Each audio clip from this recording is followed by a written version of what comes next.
breaking, bullet on ice. The place will be rocking, cause it's Saturday night.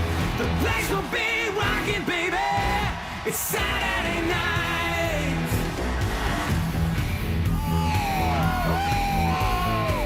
From the Richmond Ice Center in Richmond, BC, here's your host, Ron Play!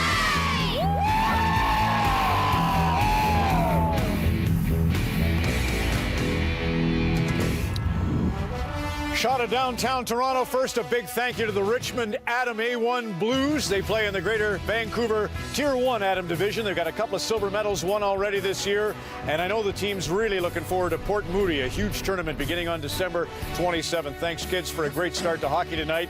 The Toronto Maple Leafs host the Chicago Blackhawks for the one and only visit this year. Chicago did beat TO 3-1 at the United Center earlier in the season. Chicago won this week 3 times, scoring 19 goals. They're far and away the biggest offense in the NHL, and they face Toronto, who's got a good power play at home. We've also got Montreal and the New York Islanders.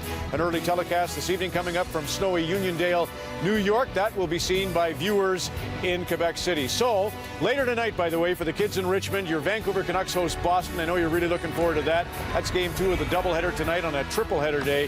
For us, happy holidays, and let me tell you this. When Chicago, who roll into Toronto, won the Stanley Cup in 2010, who was their leading scorer? PJ Stock, Glenn Healy, Kevin Weeks, and Elliot Friedman.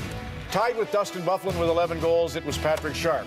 When they won the Cup last year, Chicago Blackhawks, who was their leading scorer with 10 goals? It was Patrick Sharp. The Thunder Bay kid now has 6 20-goal seasons, 3 30-goal seasons, and Kelly Rudy has put a microphone on Patrick. So let's just find out what the sharpshooter from Thunder Bay is saying with Kelly Rudy at Air Canada Centre, Toronto. Kelly. Thanks, Ron. Hey, Patrick, what makes playing in Toronto such a special game for you? It's pretty cool, you know, the sick atmosphere out here right now, and growing up in Thunder Bay, Ontario, I always watch the Leafs, especially on Saturday night, so it's fun to be a part of this. Yeah, no kidding. Hey, what do you focus on in warm-up? Do you like to focus on one particular thing, or what do you try and get out of warm-up? As a forward, I just try to make sure my sticks are feeling good, you know, spend all day trying to get the body and the legs moving, but right now I just want to worry about making good passes and make sure my shot's pretty hard. Now here's a chance to talk about the unsung hero on the team. I know you're a team filled with stars. Who's somebody that you guys really rely upon but doesn't get a lot of credit? I think there's 2 guys. One guy up front is Brandon Saad. I know he gets a little bit of credit, but this guy's going to be a star in the league one day, if he isn't already. And on the back end, I think I got to say Nick Leddy. Watch this guy skate tonight. He's an unbelievable skater, and he's only getting better. Cool. Hey, the power play is on fire. Why? I think it's been the same 5 guys on each unit all season long, so consistency is key. But we got 5 guys that want the puck, they all want to shoot it, and that's where it starts. Hard shots from the point, and good traffic in front. All right, thanks, Patrick. Have a great game. All right, Kelly, thank you. Ron. Excellent, Patrick and Kelly. As you know, that point shot is often Patrick Sharp's. He's really something else back there. Elliot, if you look at this as a mismatch, where does it begin for the Hawks and their edge over the Toronto Maple Leafs? Well, Randy Carlyle was angry at his team after the game in St. Louis. He referred to their play as brain dead, and he joked this morning they can't be brain dead. And here's one of the reasons why. You look up and down the forward lines. These are the lines that on Thursday night's game, and we know there'll be one change for Toronto because Clarkson's suspended, but from first line on down, the differential in terms of goals this year. Toronto's first line is very good, but when you get down to the fourth line, you see the advantage, and if that doesn't even count the defensemen. So if you're the Maple Leafs, you've got to be careful, and you've got to be defensively minded. They get outshot by almost every team in the league, the Leafs do. And now they got the Hawks coming in. This could be dangerous. You know what? One positive. This is a little bit of a positive thing here. Dion Phaneuf sat out the last 2 games. I know he was suspended, but sometimes sitting out in the middle of the season when it's not an injury is. I know he doesn't want me to hear that because he had to lose some money, but you get to watch the game from a different angle. It's not like watching it on video.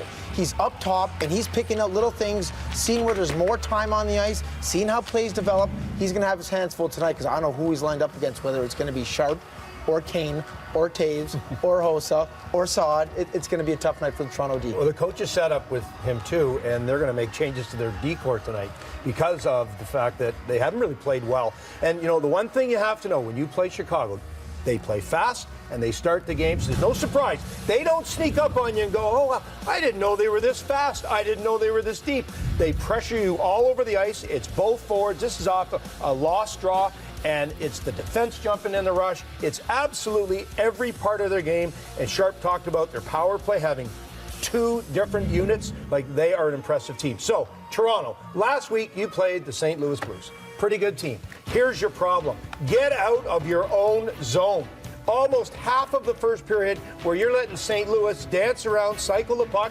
Okay, that's ugly for the start of the game, and that could paint the whole picture for the game tonight. But if you let Chicago do it, and you let Chicago do it for 26 minutes and 54 seconds, in this game, that would be suicide. You will not have a chance, and you'll be outshot. What happened? They were so good against Los Angeles despite a 3-1 defeat. They played in the other end, and they didn't sit there and chase the puck around like they had running shoes on. They got aggressive. Chicago. Well, Chicago, I mean, take your pick, but let's start with Patrick Sharp, and let's revisit what he brings to the table. For me, the turning point for Patrick Sharp's career was All-Star Game down in Raleigh a few years back, and he was the All-Star Game MVP. And for that, for my money, really catapulted him to the level that he's been at since then. Talked to him this morning. Chris Versteeg specifically said he feels like Patrick Sharp is even better than he was when they won the Cup a few years back because he feels he hangs on to the puck longer, he makes more plays, and he's not the one-shot pony that everybody thinks he is. David Amber, you're looking at the warm-up. What do you see as the key to tonight? Well, all day here, it's been a contrast of moods, Ron. I mean, you look at the Hawks, you heard from Patrick Sharp. They're happy to be here. They're excited to play in front of their friends and family. The Leafs, I talked to one player this morning. He said, listen, we are truly feeling the intense pressure of underperforming. 2 wins in their last 10 games. Head coach Randy Carlyle, like Elliott said, he is preaching discipline. David Clarkson suspended for the 2nd time this year. The Leafs now suspended 5 times for a total of 19 games.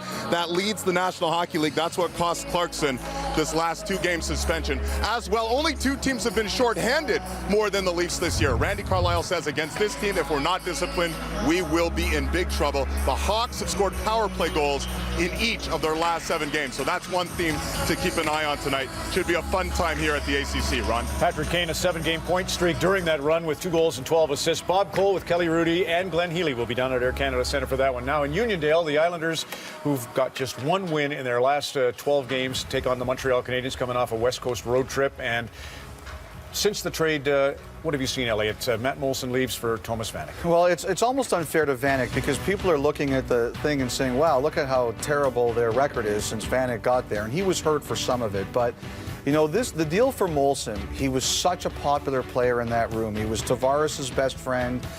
It came out of nowhere. There was never any conversation really about extending Molson. And I do think that's had a real effect on that group of guys. They love Molson, and he's not there. And I think those players were kind of in shock. And he had the injuries on defense and goaltending. I think the whole thing has just been a snowball. Because he lost his BFF. That's why they're not a good team. Okay, hold on. You can mock me all you want for saying that, but are you not going to tell me that you haven't seen situations where players who were very popular in the room got dealt out of nowhere and had a negative effect on a team? No, this is what I haven't seen. A team like the Islanders, they are 0-16-3. If they don't score 3 goals or more, they don't win a game. So if I'm Montreal, play well defensively and rattle them with your power play, and you'll win this hands down. I agree with Elliot's point of view. Totally. But there's you brought in Vanek, but at the same time, they have no one else that scores anyways. I just think Mark Streit. I think, again, I agree that quarterback, the captain, now you put the captaincy on John Tavares, and he can handle it. But do you want to touch on Tavares just a little bit? Well, there's just no supporting cast. I mean, he's got 37 points, and then it just you got Okposo and Franz Nielsen with in the 20 points wise, and then it just drops off. Vanek for 22, but goes all the way to Bailey at 10. There's just no supporting cast. And you know what, Montreal, quick note on this game, they're looking at this team, and you know what, they haven't scored. They scored 1 goal in the last minute of the game against Philadelphia, lost 6-0, then 2-1, and they're looking at the Islanders and their goaltending. They have no one has a save percentage over 900 and a goals against average over under 325. So it's one of those games where you think you can open the floodgates, but pay attention because one guy like Tavares can change things. All right, I know you want to talk a little bit about Markov, the birthday boy, and PK Subban, as well as Max Pacioretty, but Thomas Plekanec right now. Let's head down to Gary Galley in Uniondale with Thomas. All right, Thomas, last 2 games you guys have been having trouble scoring some goals. What do you guys have to do collectively as a team to try to create more goals? We got to get back to our forecheck. We've got to be much better on that. We got to be a much tougher team to play against, and it starts with the forecheck in the offensive zone. Now, the last time you played Sidney Crosby, you got under his skin. You won all the face-offs. You could see you guys jawing at one another. Is that kind of the same game plan tonight against John Tavares, if you could help it? No, not at all. And it wasn't even a plan against Crosby, but sometimes the game's played away, so we'll see how it's going to work out tonight. All right, best of luck. Thank you. All right, back to you, Ron. And Heels. Two most important players for me for Montreal tonight. I'm going to go with the birthday boy Markov and Subban. And the reason I'm going with them is Markov's the shutdown guy. If he shuts down John Tavares, it's over for the Islanders. And for me, Subban, okay, the power play for Montreal, it goes through him. Whether it's his big shot, which he's only had 2 of in the past 2 games, or it's a rebound because you can't control the rebound with this guy's shot. Not a power play goal in 6 games. That has to change tonight against a team that they can't take advantage of. Leading scorer in the American Hockey League, 20-year-old Mississauga native, plays his first NHL game. Plays his first NHL game, and they need him. They need Ryan Strome to come in and play his game. You talked about it. As a rookie leading the American League in scoring right now down in Bridgeport, and he put up huge numbers in Niagara for the Ice Dogs playing in the OHL. Savvy player, tremendous hockey IQ, plays with a certain rhythm to his game, and he can pass the puck as well as he can shoot it. They need offense. You talked about Tavares needing help. Maybe it comes in the form of him. And a nifty guy for them is Kyle Oposo. Oposo's been a beast so far this season. He's played very well, power forward type player, very similar to Van Riemsdyk, both auditioning for a role on Team USA in Sochi. Watch for him down around the net. He plays on that top line right wing along with Tavares. Very skilled guy. He likes to bang. Very skilled player. Definitely got the hands like TJ Oshie for sure. So he's got goals in back-to-back games, and he is standing by in Uniondale with Gary Galley. Gary. All right, Kyle, always a danger coming off a long road trip, especially out west coming home, your first game. Have you guys discussed that prior to coming into this one? Yeah, well, we can't fall into that trap. We know that, it's kind of a sucker game, and a lot of teams come out flat, and we're just looking to avoid that and come out strong here. You guys have had some great chemistry, your line. What is it? What do you think the one thing that you as a line do so well that makes you so hard to defend? Well, I think both those guys, Tommy and Johnny, have such good offensive instincts, and they're so hard to play against down low. And once we take care of our own end, we're pretty tough to stop. Good luck tonight, Kyle. All right, back to you, Ron. All right, Gary, we'll have more of our coverage of the 2 games from Toronto and New York. By the way, Evgeny Nabokov came back tonight, and that's how he makes his Snow Angel return. Can anything go right for the Islanders? More in a moment. Studio 42. It's Hot Stove Tonight. Sean Thornton receives 15 games for the attack on Brooks Orpik, and I'm joined by Elliot Friedman and Glenn Healy. Heels, you want to start on that? Yeah, one word, appeal. That's what's going to happen, I think. Hey, you can argue about the act, about the injury, and you can debate it and say it's too much or it's not enough. Sean is probably the poster boy for what is right in fighting. He does everything by the rules and follows the code, except here. And so, there are a couple factors, though, I think that the league takes into consideration sympathetically. One, Orpik, this may cost him the Olympics. Mr. Olympian that wants to go, he probably isn't going to get a chance to go. And the other issue that's not being whispered too loudly is he's a free agent at the end of the year. And, would you sign him to a long-term deal if you've got this history of concussions? So there are a lot of factors with this. I think also that, with where we're going lawsuit-wise, I think the league is probably looking at this and saying, look, if a guy is injured in a fight, he better be a willing combatant. And I think that is part of this. I think the Bruins and Thornton are really angry right now because it got out before the team was told and the player was told. So I think there's a lot of raw emotion in this one as they have 48 hours to wait and decide the appeal. Do you think the Ray Emery fight with Braden Holtby, there was not a lot out of that, and this one's a little different, where they finally are starting to get that as a new trend where guys are going after guys? I think that is a factor. I think you can't have that happen too often. I mean, what goes, Ron? If a player is injured, the eye on suspensions is much differently. Orpik was seriously injured. Holtby wasn't. Holtby fought, too. I mean, maybe unwillingly, he got led into it, but he did take off Emery's helmet and he did throw some punches. The league and the Players Association went to Sochi, Glenn. Yes, last week, the league, Players Association, and the venues, they're screaming about how great they are. They're fantastic. It should be noted that the reason that the rosters are being announced so much later than what is done in the past, NHL and the WIHF have an agreement between themselves. Well, it's the 4 European teams that are saying, oh, no, we don't have an agreement with you, so we want longer to watch and scout some of our non-NHL players that I said play in the KHL, for instance. And it's going to create a little bit of a problem for travel because next week the NHL and the NHLPA will meet discussing travel. 3 charters out of New York, 1 charter out of Atlanta. How do we get all our players there? Calgary. Well, I think the people are wondering about the timing this week, and I think the reason that the change was made now is because Buffalo has some interest in some people that I think Calgary also really likes, and one of them is Jim Benning. I believe, though I can't confirm, that permission has been asked and granted for Benning to talk to the Calgary Flames.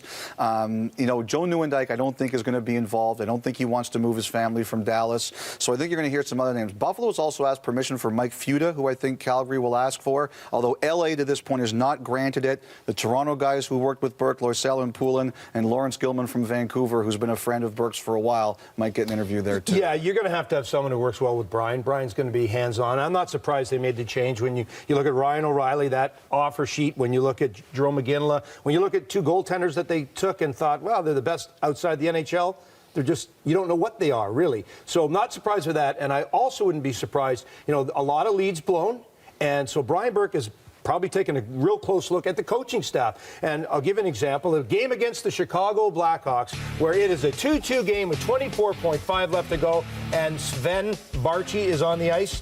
Okay, that can't happen. Not against Chicago, not late in the game, and that's one of the reasons that leads have been blown, and it's the coach's decision to put players on. Elliot, it looks like a preemptive strike by Brian Burke to get a GM, but I also wondered about a trade. I wondered if, as acting GM, he is in the market to make a blockbuster trade. Not now, because he's in his trade freeze. Of course, yeah. But I do believe they were going to meet. Has he not learned from the Toronto 4 years missing the playoffs? I do believe they're going to meet after the World Juniors to discuss all this stuff. A couple quick ones. Yep. Carolina's backup goalies could have been Peters. Don't be surprised if one of them is dealt soon. And also, Edmonton traded Jason LaBarbera today. The next Oiler trade, wouldn't be surprised if it's an AHLer, Linus Ullmark. Glenn Healy's on his way to the Air Canada Centre. We've got the Stanley Cup champion Chicago Blackhawks into Toronto. That's one of our two early telecasts, and the New York Islanders host the Montreal Canadiens. Still ahead on Hockey Night. Everybody's so passionate about hockey, but I think we all really come together and really get to see a lot of people, a lot of great athletes that obviously don't get as much press or much publicity as we do, and you see them performing at this level, and they've worked so hard to get there in a different sport. It's pretty special. Vancouver was pretty tremendous on some of the things that had happened, especially for Canadians, and it'd be pretty remarkable to be a part of something like that and say you're a Canadian Olympian, not just a Canadian hockey player.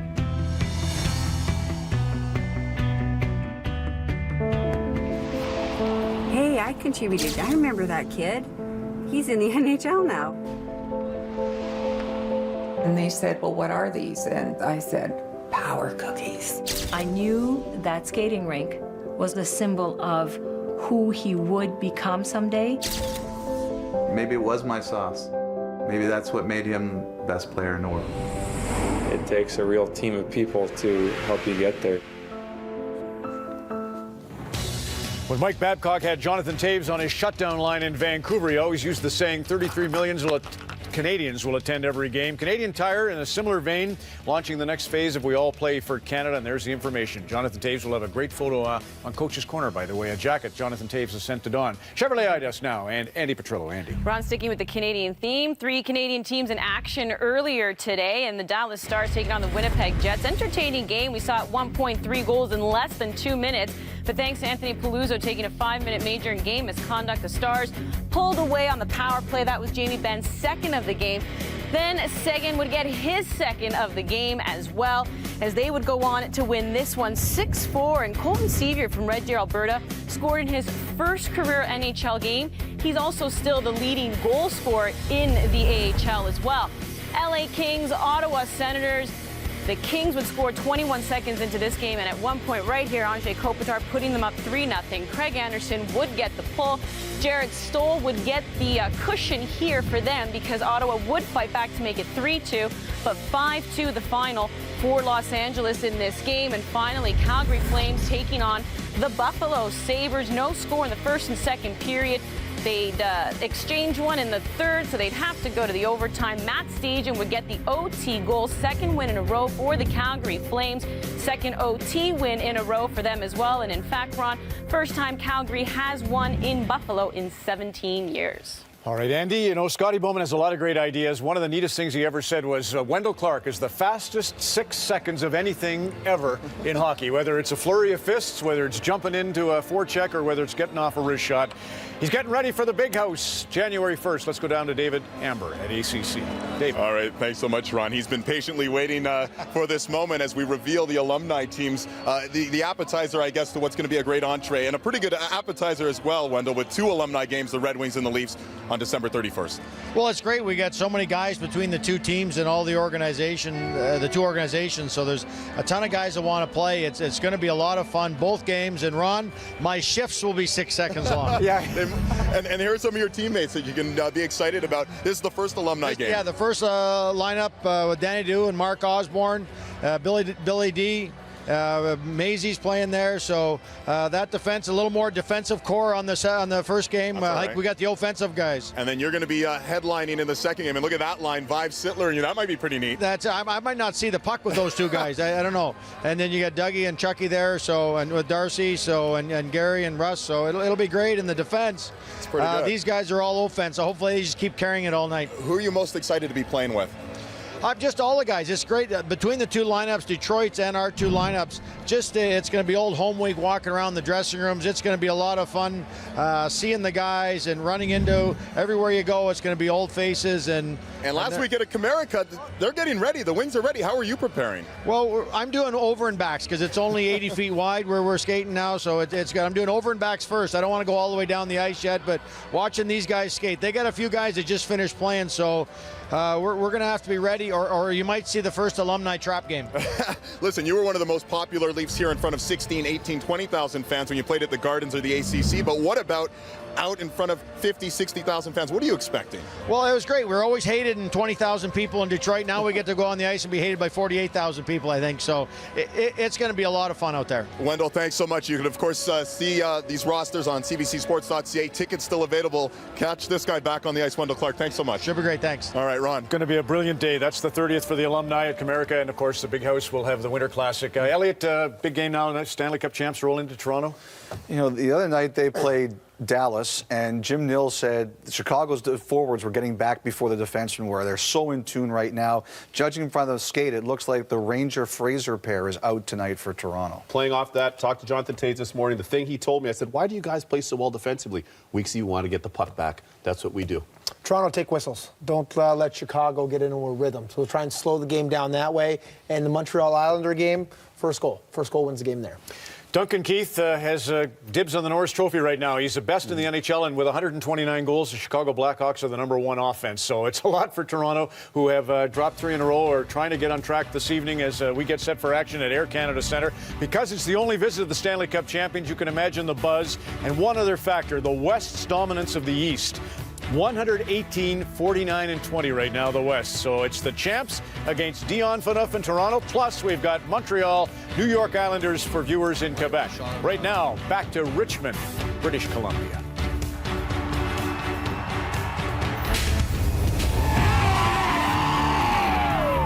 a full night of hockey ahead. Stay tuned. Hockey Night in Canada is next.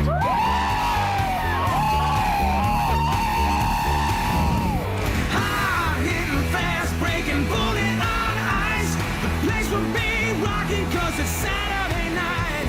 The place will be rocking, baby. It's of Hockey Night in Canada in association with the National Hockey League.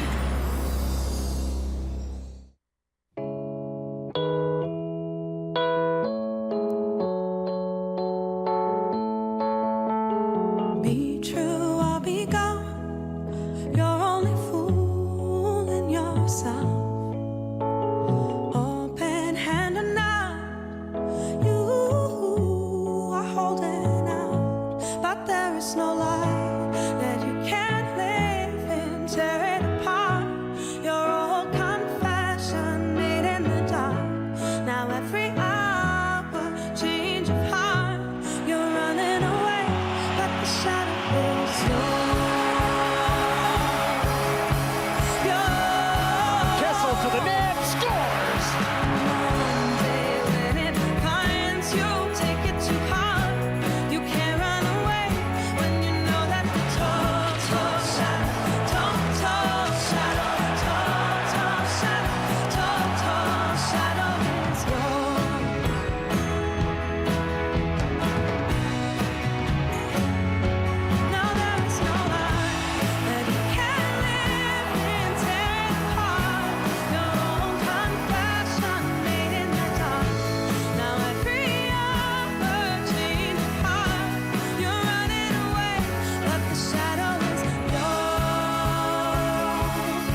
Coast of the United States and Newfoundland.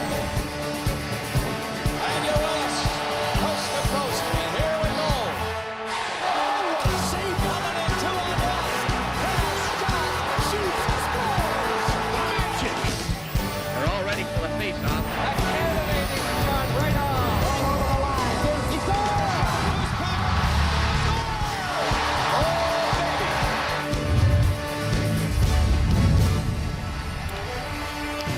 Nationwide from Toronto and New York and later on Vancouver. First, our thanks to Bashar Bulak from Toronto with the beautiful song Tall, Tall Shadows. The Stanley Cup champions 2010, 2013.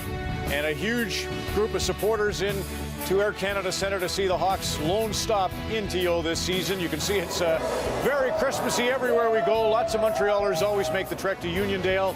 It's the New York Islanders hosting the Habs for viewers in Quebec. The rest of the nation will convene at Air Canada Centre in Toronto. And then later on this evening, Boston Bruins, first time into Vancouver since the Game 7, 2011. They are both playing really well right now. Bruins have won 4 in a row. Vancouver's won 6 straight, 2 back-to-back shutouts.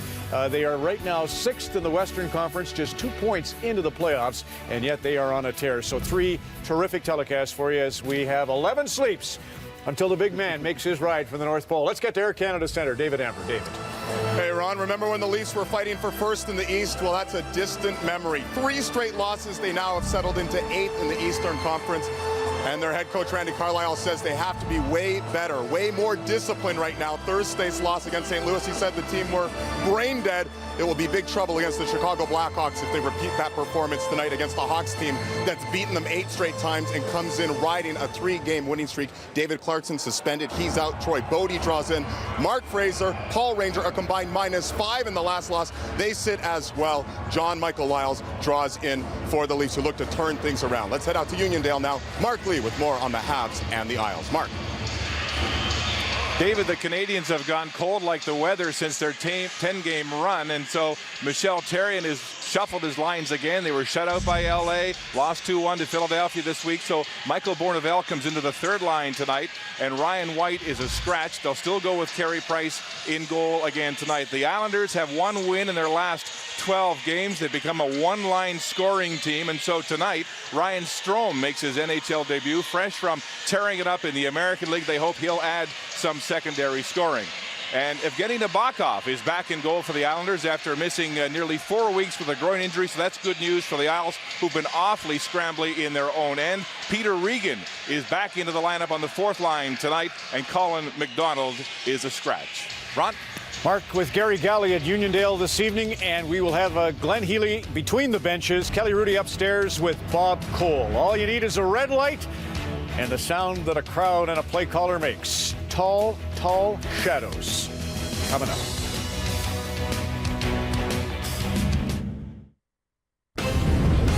This portion of Hockey Night in Canada on CBC is brought to you by the Hyundai Tucson. Capability of an SUV with the fuel efficiency of a car. 6 battle the Hawks, their only visit into the ACC this year. The Leafs looking to do something they haven't done since 2003, and that is beat Chicago. They're going to have to keep an eye on the 2 Patricks. Kane and Sharp have been dynamic of late. They've combined for 5 goals and 11 assists during the Hawks' 3-game winning streak. A crazy day here in Toronto, the first real snowstorm of the year. I know they laugh at everyone in Toronto throughout Canada about how we handle the snow, but there was a legitimate amount, over a foot of snow. And it's also causing a little bit of havoc here. There's been an employee situation, a labor situation. Many of the ACC regular employees are not here to set up the rink today at the ACC. A lot of the players were complaining about choppy ice conditions here in Toronto, so that's something to keep an eye on. Maybe, just maybe, that will slow down the Chicago Blackhawks, because right now nothing is slowing down the top team in the National Hockey League, looking to repeat as Stanley Cup champs. The Leafs and the Hawks, in just a matter of moments, we will be dropping the puck, but of course, first we have to get to your national anthems. And with help to do that, we send it up to the PA announcer, Andy Frost.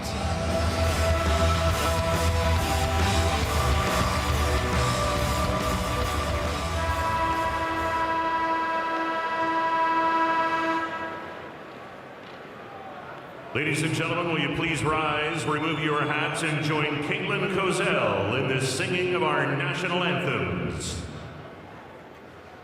Oh, so can you see what so proudly we hailed at the twilight's last gleaming, whose broad stripes and bright stars through the perilous fight o'er the ramparts we watched were so gallantly streaming. And the rockets' red glare, the bombs bursting in air, gave proof through the night that our flag was still there. Oh, say does that star-spangled banner yet wave o'er the land of the free and the home of the brave.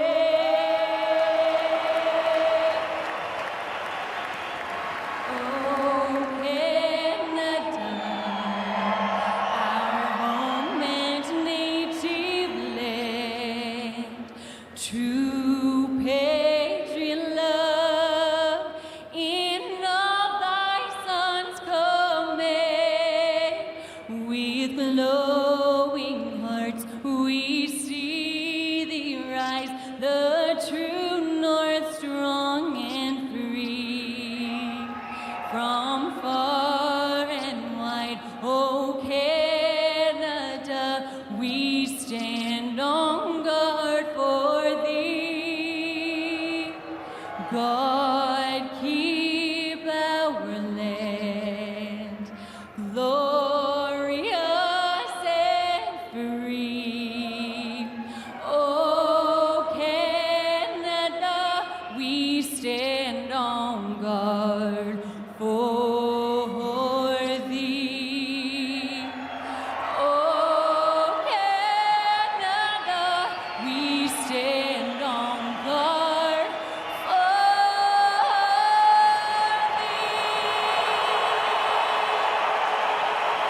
All right, moments away from puck drop. Let's get up to the broadcast booth. Bob Cole, Kelly Rudy, Glenn Healy with your call. Gentlemen. Good evening, everybody. Tonight, the Chicago Blackhawks are in town, and what a test for the Maple Leafs this will be. The Stanley Cup champs have scored 129 goals. That's the best. Chicago is first overall at 51 points. Antti Ranta, 24-year-old rookie from Finland. This is just his 8th game. He is 5-0-1. Jonathan Bernier hopes to get the Leafs back on track with a win tonight. Leafs have lost 3 in a row. The referees for the game, that's Greg Kimberly, and with him, Tim Peel. Andy McElman and Mark Schuchik are the 2 linesmen. Chicago starting with a big line. Taves, Hossa, Sharp, Seabrook, and Keith are the 2 defensemen. The Maple Leafs. Phaneuf is back. Carl Gunnarsson alongside, and McClemens starts at center with Kuhlman and D'Amico. Into the Leaf zone, and Gunnarsson on the puck first, lifted off the boards and gets the puck out. Kuhlman knocked it in a little deeper. D'Amico went in after it, tried to center it, couldn't do it. Gets another chance at it behind the net. Looks back, dropped it there. Nobody in the corner for Toronto. And the Chicago Blackhawks just clear the zone. Hossa just tapped it. And that was broken up, brought back in by Kuhlman of the Toronto Maple Leafs.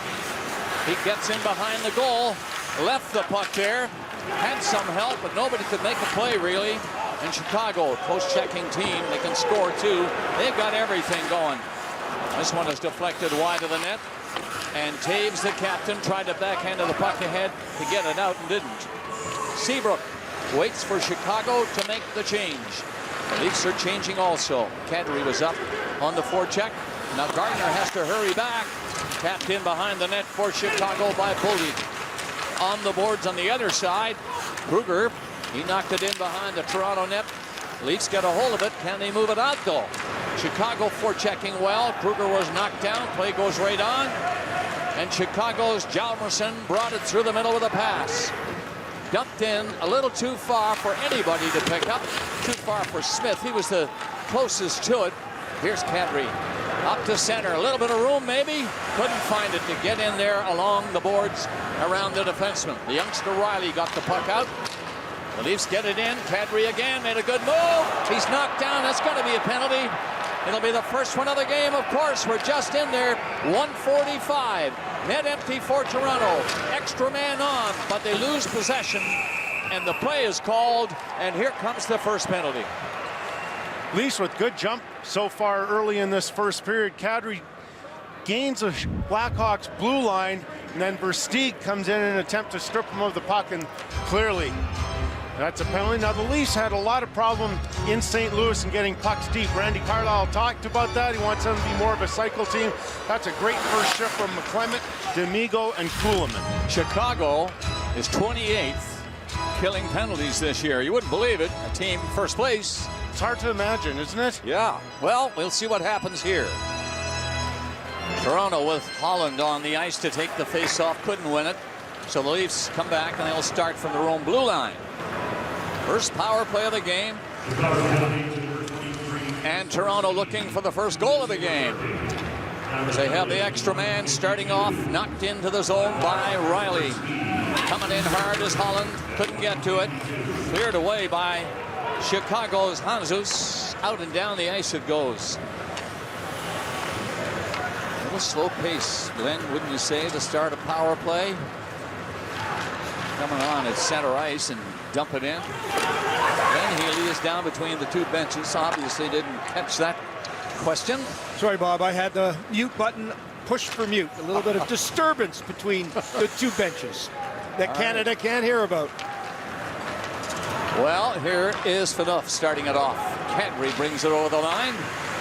That pass is off a stick, and Chicago doesn't look like a team having trouble killing a penalty. Clearing it down the ice. No shots on goal yet by Toronto. No score. First period coming up to the 4-minute mark. Bernier in goal for Toronto. Steadied the puck for the captain. Dion Phaneuf to the line. Drops it back. Good speed coming on now as he dropped it to Kessel. He went in and tried to get himself in the spot for his shot. Phaneuf might do it for him, but he goes the other way instead. And at the side of the net, scramble, and the Chicago Blackhawks in a little trouble right there, but they kept the puck along the boards. It won't get out. Phaneuf stops it, sets it up again, putting it in there for Kessel, the other side, and the shot is blocked as Franzen came in and had a one-timer, and it was blocked. Phaneuf is up there again, dumps it in along the boards. And Chicago hanging on and getting the puck out and down the ice. Just the one shot on goal by Toronto on the power play. There's no score in this first period. Lupul was bodied trying to get inside that Chicago blue line. Leddy takes over. Lost it. Oh, and a save by Ronta. Got the right pad out, made a big stop. Sharp save by the goalie. Keeping it at 0-0. Here comes Kane. Always dangerous with the puck. Great stick handler, number 88, Patrick Kane for Chicago. Blackhawks don't get much going. Three Leafs get to center ice, and the defenseman Carl Gunnarsson is up on the play with him. Raymond tried to pick it up along the boards. Blackhawks can't get organized to move it up any further than that big circle. Shot is stopped again by Ronta. Cleared to the line. Toronto on it. That's McClement in around the net. Looks back. Put it off the boards. Back to the line. And the shot is blocked. Kuhlman can't find it. The Blackhawks. Tough time moving it ahead. Gardner pinching in. It got in around the net. But Koska was there for the Chicago Blackhawks. He and Nick Leddy. The two defensemen. They don't get it out. Another shot but a save. And a big rebound. Again, another stop by Ronta. Gardner off the line that time. Not a hard shot, but put it right on the mark. Chicago looking to be in trouble. The fans here in Toronto smell a goal coming maybe. No shot coming on that pass. The Blackhawks get going down the ice is Sharp. Took a long shot. That missed the goal. Hanzus went after it. He was taken out of the play. Hyman took care of him. Shaw went around the net, can't center. Played softly to the corner by Franson up Toronto. They'll have to go in and try and find it again against Shaw. Did a pretty good job. Another penalty coming. No score. We're nearing 7 minutes of play in the first. And another power play coming up. Shaw's going for Chicago. You can tell he doesn't like the call. There's the trip. No question about that. Box for tripping. Leafs had a couple good chances on that power play. The first one here, James Van Riemsdyk does a great play on this. He's pretty popular move with him. Tries to get it out front to Kadri. Good puck battle. And then Nick Leddy with the turnover right behind his net to Holland. He finds Raymond. Excellent chance by Ronta. The Leafs have not had a shot against them. That's because Chicago has spent their entire game so far in their end. And how about that pass by Duncan Keith? Can you say Norris? And the seats behind me, guys, very expensive seats. It is Andrew Shaw's parents that are sitting behind me. You can tell by the sweater, 65. There we go. He's already had 3 beers already, I think, so far. Oh, that's a great story, Glenn. But we have a mic on Shaw, and he's an entertaining guy, and so let's see what he's got to say or sing, like potentially during the national anthems. All right, the Leafs are getting set for their second power play. First one, they had just the one shot on goal. There's no score in this first period. 13:57 left.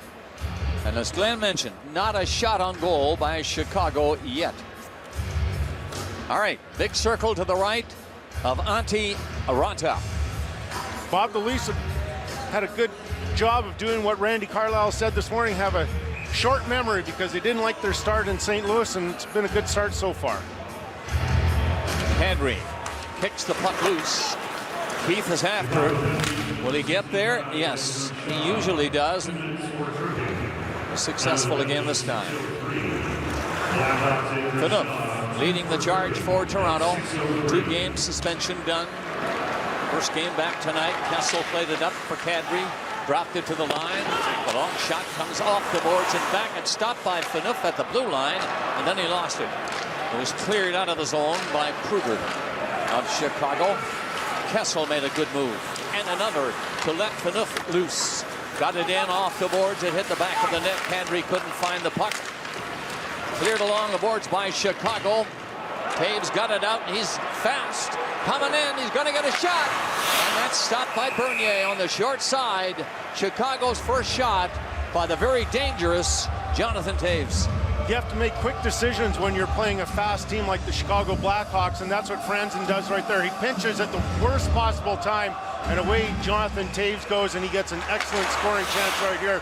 Jonathan Bernier, of course, read that he's going 5-hole. But Franzen's got to make a smarter play on that. Face off in the big circle to the right of the Toronto goalie now. Chicago wins it, and Bernier makes another stop, puts it back in play quickly to Jake Gardiner.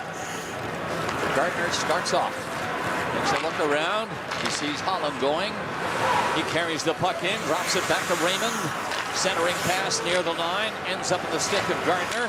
In again, and at the side of the net, what a chance! Score! Holland was right there, and nobody could move on him before it was in the back of the net. Power play goal. Toronto leads 1-0. Excellent puck movement by the Toronto Maple Leafs on this power play. Now, what I like about this play, they get the puck down low quickly. Lupul's going to be off to the right of Ronta. Here's the pass. He just slides out. Oduya stops the first pass across to Holland, but Lupul gets the puck and quickly right back to Holland. Ronta has no chance on that. He's playing the first play by Oduya where he intercepts that pass.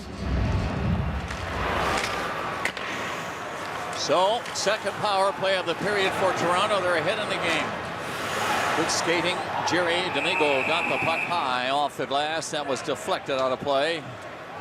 This could be a penalty here, guys. The puck is batted from the air into the crowd.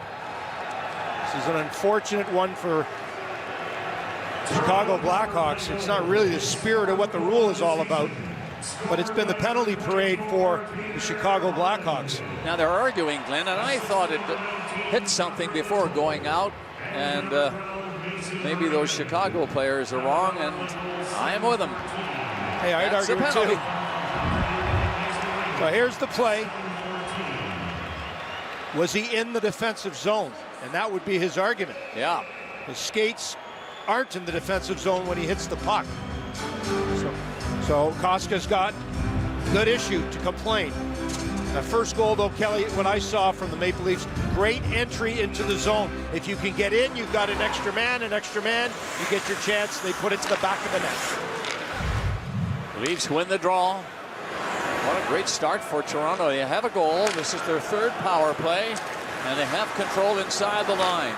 Holland plays it back to the blue line because he who scored for the Maple Leafs tries it again. But that went through the crowd right to Ranta, and he holds on.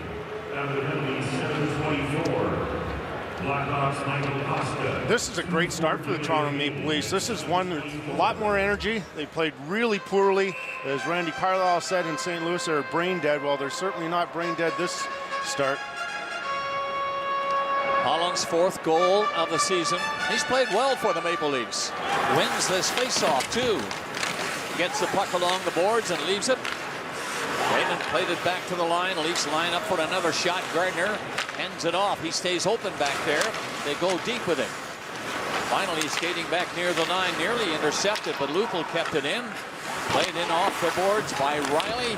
Leafs try to set something up. They're on bad angles for any kind of a shot. After it is Holland. Puck is played across the line. That long shot doesn't reach the net, hit a leg. Lupul got it back again. Here's Riley galloping in, plays it back. The shot, big rebound is cleared away by the Chicago Blackhawks, and it barely gets out. But the Leafs come close to getting their second goal, and they're coming on hard again. Led by Raymond over the line, shoots it in behind the net. To it first is Oduya. And Chicago Blackhawks will dump it to center ice, and a chance coming down for Jesus. Gets the shot away. It was high. Bernier looked around, but he has it and hangs on. Ranta putting on a pretty good show. He's already faced 8 shots. I don't think anybody's really surprised by the success he's having. Take a look at all the Finnish excellent goaltenders in the National Hockey League right now. But let's just show a little bit of his work then, Kelly. Tracks the puck pretty well, controls the rebound. Mission accomplished. Franzen for the Maple Leafs behind his own goal. Starting up, 34 seconds left in the penalty. Leafs charge in. Kessel drops it back, electing to drop it back instead of going, and he seemed to have a bit of room coming down the left side. Phaneuf, line pass, got ahead. Phaneuf got it again on a skate. Couldn't control it to get a shot, and it's cleared by Chicago. Penalty time down to 13 seconds. 2 shots on goal for Toronto on the power play this time. Might get one more. They get to center, and Kadri brings it in, hands it off, and Kessel couldn't find it. Hit a stick all right, but he couldn't control it to get a shot away, and the penalty is done now with those 2 shots registered by the Maple Leafs. But it's still just 1-0 Toronto. Jesus' shot stopped by Bernier, got to the boards. Leafs in a little trouble now after failing on that power play. Not doing much really in the way of causing any moments that would be anxious for Ranta. It's cleared off the boards to center and down the ice. Halfway mark coming up. First period, 4 seconds. Whoops. Play goes right on. No call, and the hit at center ice. Koska played it back in over the Toronto line. Shaw tried to get in after it. He's covered. Gets loose, going in after the puck along with Saad. Saad batted the puck away. Maple Leafs now on their heels. Centering pass, and Shaw thought the puck was coming to him. It hit something just before it got to his stick, and he was wide open. Still 1-0 Toronto. Blackhawks bring it in. Not getting much luck. Fanning on that shot was Saad, and he was open. Seabrook goes the other way to his partner and gets it back. Seabrook to center, sets it up beautifully. Pass cut in there for Taves. Dumped in wide of the net. Keeping it in is Brent Seabrook as he came up. Sharp behind the goal, trying to dig it out.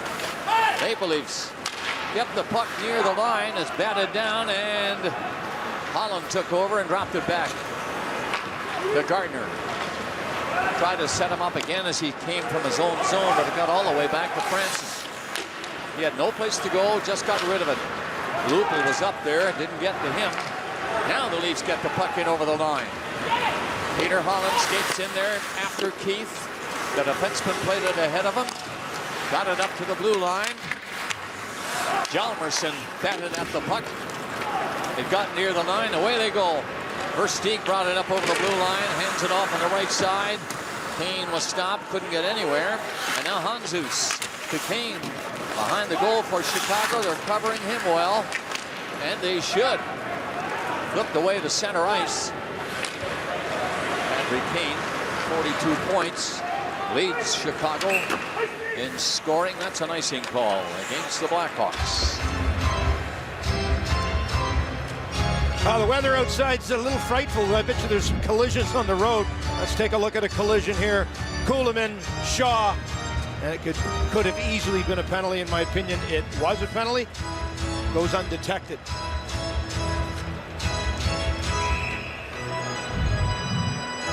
I need some of those shovelers, Bob, to shovel my car out between whistles. Well, lots of snow falling today in Toronto. They say it's going to continue for a while overnight and then move east. I can tell you it's one thing, it's a hard thing to get a taxi too in this city with the snow. I experienced it this morning. Yep. Well, the Leafs have the only goal in the game so far. Scored by Holland, his fourth on a power play, 7-14. Kane for Chicago. What a beautiful hockey player. Great stick handler. A pleasure to watch him. He's got 17 goals so far, Glenn. Well, he's the hottest player on the planet. 14 points in the last 7 games. But when Chicago takes penalties, look at his body language. He doesn't kill penalties.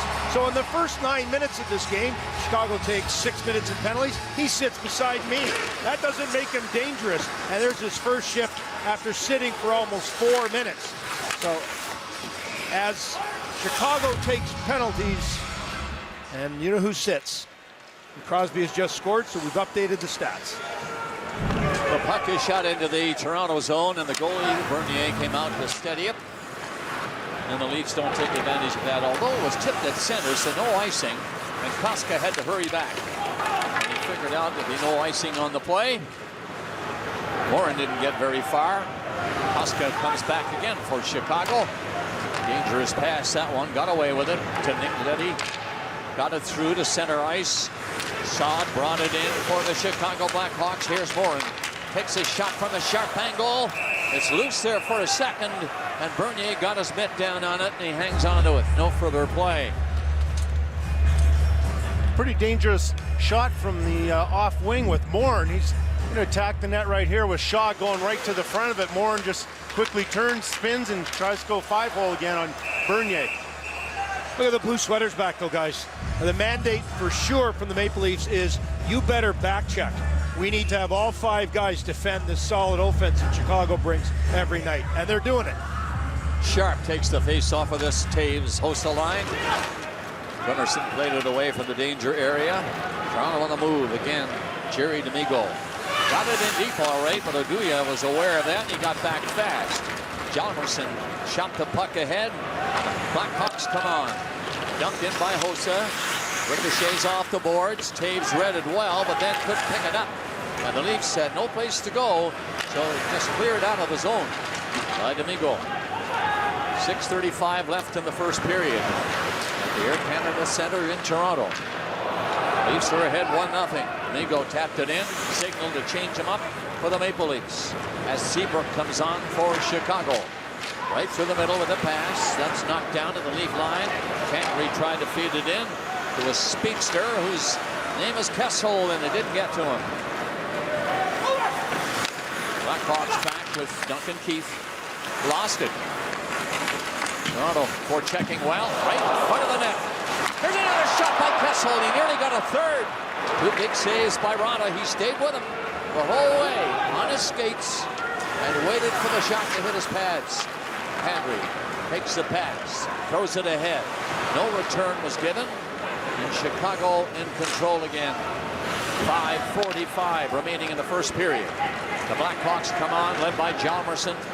All the way with it, got up over the line, dropped into Kane. The shot way wide of the net on the short side. Going to be stopped at the line, though. Golfed ahead by Oduya.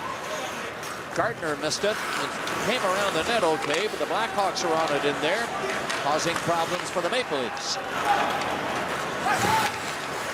Again, a centering pass. Didn't work for Patrick Kane, who was coming on. And wait a minute, we're going to get a penalty to the Toronto Maple Leafs now. A slash with a broken stick, the evidence. And when we come back, Chicago will be on the power play. Come back, the Toronto Maple Leafs find themselves shorthanded for the first time this game. Peter Holland, a 2-minute slashing penalty. He is in the box. Chicago goes on their first power play. And time now, of course, for our Subway bio. First, let's though show you the penalty to Peter Holland. There's the slash, and the evidence is the broken stick in the hand. And Mike Koska, a great story of resilience as he returns to Toronto, our Subway bio tonight.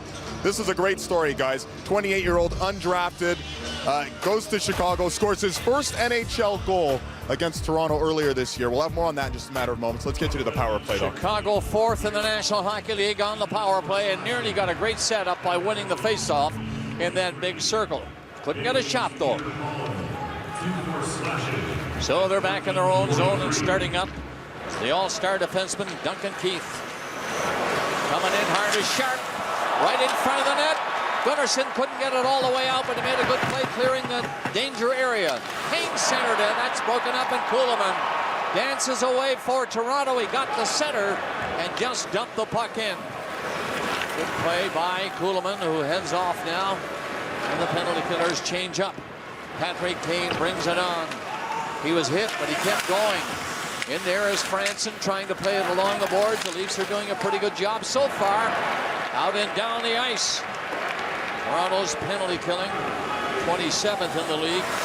29 goals on 127 attempts. Another penalty coming up in that Chicago zone. Another trip. Mason Raymond was after Leddy. Thought he was going to strip him of the puck. Here it is right there behind the net, and he just gets his stick into the skates, and that's going to be a 2-minute penalty. Well, what I expect would be maybe a timeout here, because Kane has just come off the ice. He creates something every time he's on, but a little bit of fatigue.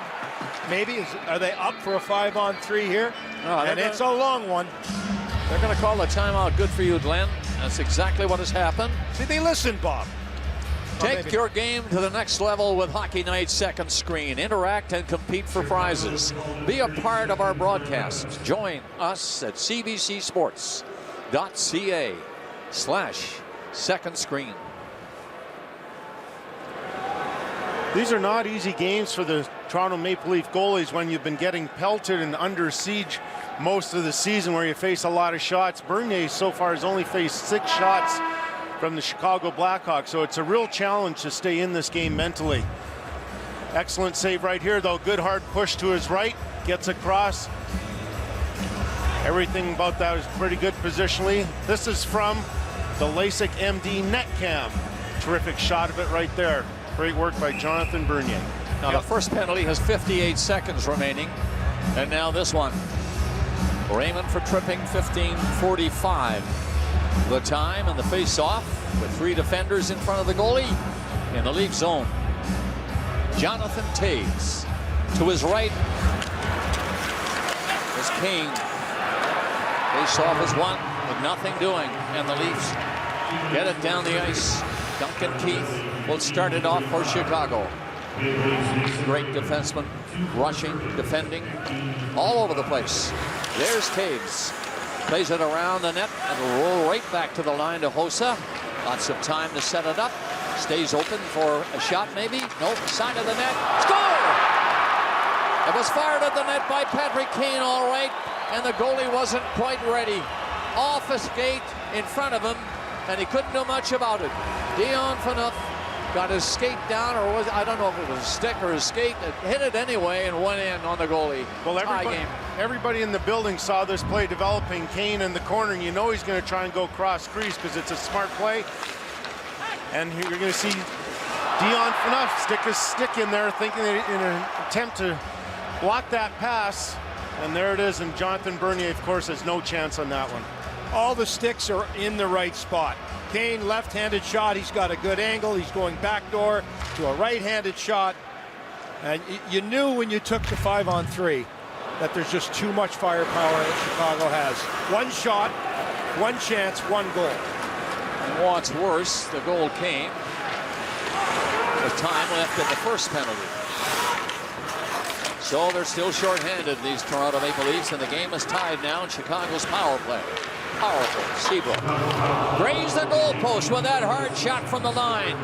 McClement picks it up and races away to center ice, and Seabrook caught him.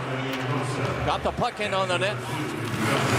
Good work by Jay McClement along the boards. He still fights for it and gets it. Knocked it deep, and he gets a hand as he goes off to the Leaf bench.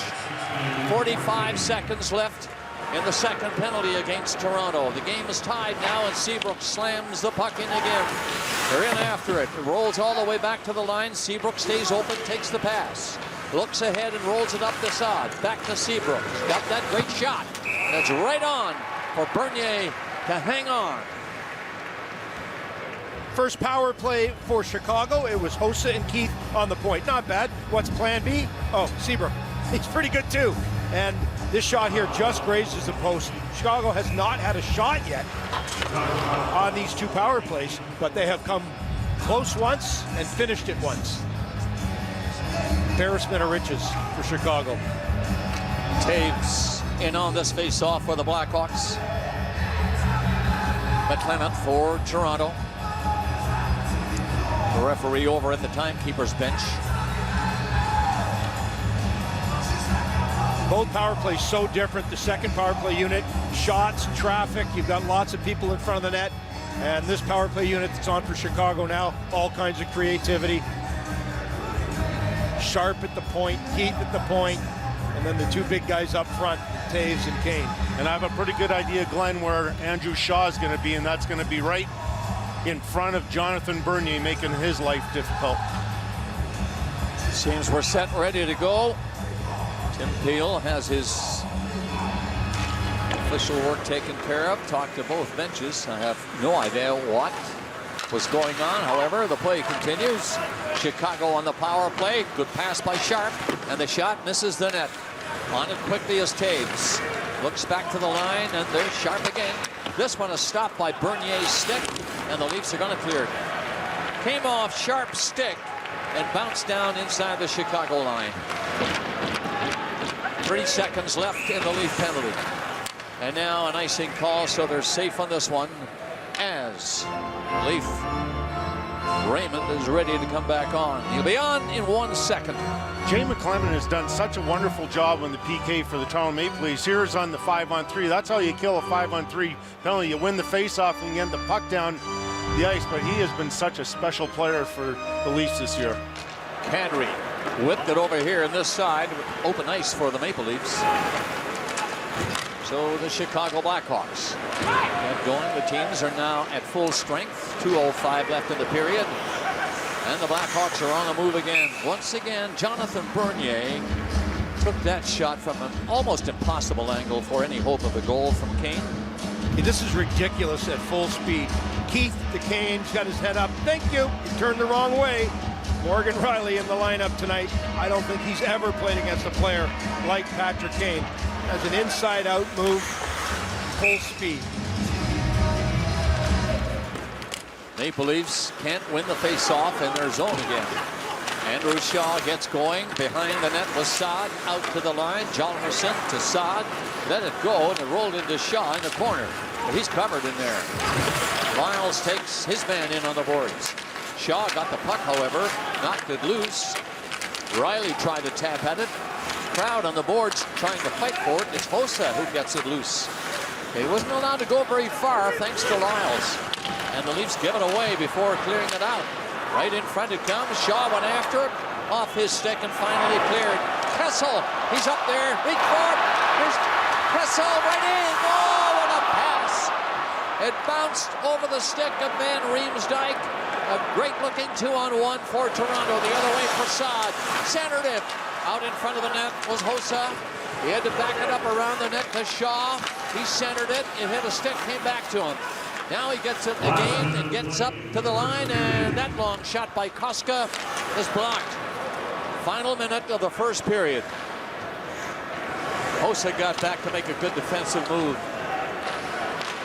Koska threw the puck ahead for Chicago. Going to be another face-off in the league zone with Bernier covering up. The Toronto Maple Leafs are not a cycle team, but they are a counterpunch team. If you give them an opportunity like here, guys like Kessel take off. This is at about 34.3 kilometers an hour, and he reaches that speed in about 4 steps. He smells it, and he's gone. Very few players can keep up with him. That's a good luck and bad luck of hockey right there. That's a similar play that Kane scored when Phaneuf got his stick on the puck. Face off again deep in the Toronto zone. Won by Chicago. Seabrook, quick pass ahead. Dumped in around the net. 38 seconds left in the period. Phaneuf is on the puck. Hangs onto it. Gives it to Gunnarsson, and he just fed the puck ahead to center ice. Hanzus got back for Chicago, and then Raymond took it and shot it in deep. Duncan Keith was there with Seabrook on this side. 20 seconds left. Chicago with another chance. Versteeg. Shot is off the blocker of Bernier. Picked up by Hanzus. Shot it around the net. Centered right under the stick of Kane. He takes the shot again. Might have been off the net, but Jonathan Bernier was not going to take any chances. And another face-off in the Leaf zone. 2 ex-teammates, but once you wear another sweater, and it doesn't matter. You're going to compete. Let's watch Dion Phaneuf. Sees the numbers. Yeah, maybe you try to sell a little bit, Chris, but the referee right there, Tim Peel, doesn't buy it, and there's the conversation. You're trying to sell it, weren't you? Yeah. You were great when you played here. Should have done that to you in practice. Patrick Sharp on this face-off for Chicago. Clement for Toronto, lost it. Keith gets a shot wide of the net, hoping somebody would tip it near the goal. Time winds down in this first period, and the shots are even at 11 apiece in the first 20 minutes here in Toronto. Goal apiece. Don Cherry coming up in the coach's corner in our first intermission with Ron. After one period, a tie, 1-1.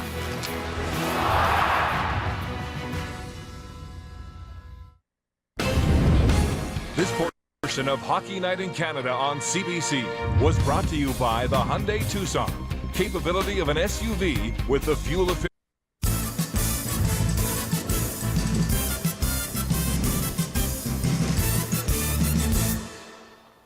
Now you wonder why there's Oh, okay. Isn't this beautiful right now? I'm anxious to get first. And there's Rudolph right there, and he's crying for some reason. I was find that out. And of course, we have my 25 years, and Tim's and I 25 years of glorious Don Cherry. Isn't that gorgeous? Gee, that's a good jacket, anyhow. That's my beautiful blue. Anyhow, I want to show something right off the bat. And you wonder why there's injuries. And then I'm going to get Peluso and the other guy, too. But first of all, look at this here. He just come off a 2-game suspension. Now watch this here. The guy turns. He knows it's coming. He dives into the thing. He's saying something. First that I like. But you can't do stuff like that if it had been somebody coming in and really ramming him. Now let's see the 2 hits today. Watch this here today. Peluso. Watch this hit. I mean, this is unbelievable to do this stuff. Bang. And I mean, look at that. Head first into the board. Guy had a little sense, right? Now let's see the other one here. This is a beauty. Watch this on the jaw on the far side. But look, the guy is coming. You can't reach like that. You can't reach like this. And I'm not defending the guys that hit them, all right? But what I'm talking about is, in the old day, if I had a guy like that, juicy hits like that, the guy who gets the glass, what you have to do, take Dougie Gilmour, for instance. Dougie Gilmour and Gretzky, they never got hit. Because remember Messier, a long time ago, 20 years ago, we went near the boards, we were like this. These guys are dummies. They turn their backs towards, I'm not knocking people. It's the same thing out west. They've got no check hockey for the kids coming up. It's not how to give a hit, it's how to receive it. And if you take those kids and go all the way up with no hitting, fine. But you can't put them in with guys that hit with their heads down. This is what's happening. Listen, the guy shouldn't hit them. Don't get me wrong. But you can't be dummies. What did he think? A juicy thing like that? It's the same thing as Thornton. Let's watch the thing. 15 games. Let's see it here. Watch Thornton now. He pushes him, he won't fight, or Pick won't fight, and I'm going to get into that later. But watch Thornton. He could have hit him with a stick here. I mean, this is embarrassing to watch. Look at him, the rag doll. But watch Thornton. He could have hit him. Watch. He was going to, and he didn't. If you let on, he was going to. Now, let's talk about it, okay? Let's talk about Orpik. I talked about it. You're going to give a hit like that. That was a clean hit. He did hit his head. It was a mean hit. If it had been somebody out, here's a kid just come back from a concussion, and he runs in like that. And Orpik's going to run and hit a guy like that. He's got to pay the price. He's got to step up if you're going to act like that and then fall down in the whole deal and not step up. Thornton got 15 games. I think it was too much. First of all, you've heard a lot of people say Orpik doesn't have to take that fight. I don't care who says that. That's politically correct, saying stuff like, I'm telling the real world what goes on. If you hit like that and you act like that, be prepared, somebody's coming. And it's too bad that Thornton got it. I don't know why he did that. I can't say it. And I think 15 games is too much. I thought 10 was good. And I feel reminds sorry. me of when Dave Brown got Thomas Sandstrom way back when you and I started. In New York. The situation, he's in the perfect storm here. Yeah. We're all worried about headshots, you know. Perfect. You're absolutely right. You're right on the money. Neil kicks a guy in the head. He just got caught in a thing. If it had been in L.A. and everything like that, but it's the Bruins, Pittsburgh. 15 games, I thought it was too much. Anyhow, that's the way I feel about it. Orpik, I feel sorry he's got a concussion, but if you hit like that, be ready. Last thing on that, Don, because it does appear you're not able to settle these things with a fight now, and you're concerned they're going to go at Crosby or somebody's going to go at a superstar. Well, what's going to happen?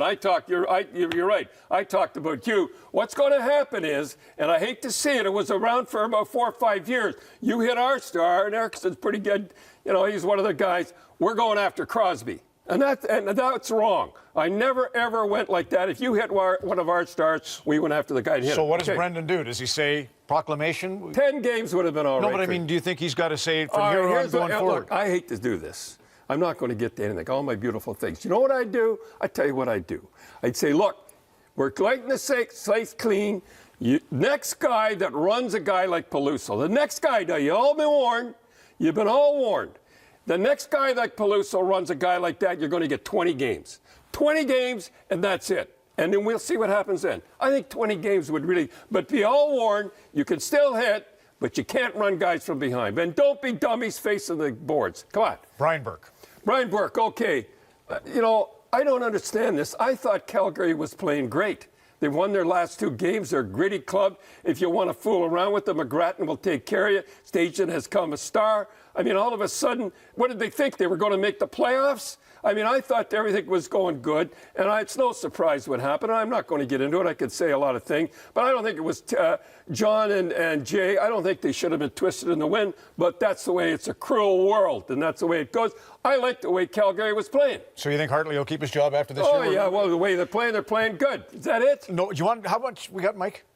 1 minute, so we really don't have time. Well, let's show the Vancouver shift because they're coming up against Boston, and you wanted to talk about the Bruins and the fourth line for the Canucks and this line that absolutely dominated first shift last night. Terreri, I really like this line. Watch this shift here we got, and Higgins and Kessler. This is the first shift, so the Bruins, you better be ready. And how about the Bruins? Injuries, suspensions, flu, and they still keep coming on and winning. That's the old Bruin tradition, boy. They don't quit. Most teams would have have guys hurt and suspension, flu's running through it. But look at this shift here. So the Bruins, you better be ready because Vancouver can hardly wait, I'll tell you. Hey, this is a gift from Jonathan Taves. It's sensational. See this jacket? I have a note here. Hey, Don, great program I'm working on with Canadian Tire called We All Play for Canada. Canadian children involved in the great game, and he's got the story behind that jacket, but we can't give it tonight. Why? It's going to be revealed on the commercials that Jonathan did that are terrific, and it'll be during the Sochi Olympics there. But I think it might have something to do with you got too many men up your sleeve. Don Cherry, Coach's Corner, Hockey Night in Canada on CBC. Coach's Corner on CBC. Brought to you by Budweiser Red Lights. Bringing buds together, one goal at a time. Power play striking in the first period. Patrick Kane and this man, Peter Holland, opening the scoring. And a much better start for you guys. Your coach was not pleased with Thursday's performance. How did you guys get off to a better start tonight? I just thought we had a good day yesterday at the rink, get mentally prepared for this one. And I thought we came out really well there. Obviously, capitalized on the power play was nice. And we just got to keep going, keep building off it. Yeah, and you were the guy who capitalized on the power play, and Loops found you back door. Yeah, Loops made a great play there. Mason put it down low to him. He saw me open in the back. Just happened to get it through to me on the second try there, and was lucky enough to put it in. All right, best of luck the rest of the way. Thank you. All right, Ron. David, thanks kindly. It's Studio 42 with you. By People's Jewelers. People's is the diamond store. Let love shine. 1-1 after 20 minutes. Andrew Shaw mic'd up. Take a look and a listen.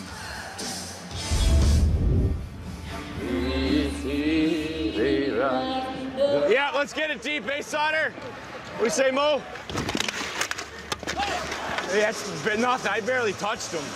If I got the puck, should have just left it then, eh? Yeah, he said he didn't even hit me there. Sauter! Great stuff from the Belleville native, Andrew Shaw. And of course, his parents here as well. Let's get it up to the booth now. Bob Cole, Glenn Healy, as well as Kelly Rudy. Second period action. Bob. Yep, that's coming up. We're tied at 1. And the center ice, Taves knocked it right back to the Maple Leaf blue line. Kuhlman comes up after the puck in the Chicago zone. The side of the net, the pass was made all right, but nobody was there, just Hossa. Keith starts him off. Seabrook the rest of the way. And that's an icing call against the Chicago Blackhawks. Well, the big concern was if you're going to play against Chicago, keep them out of your zone.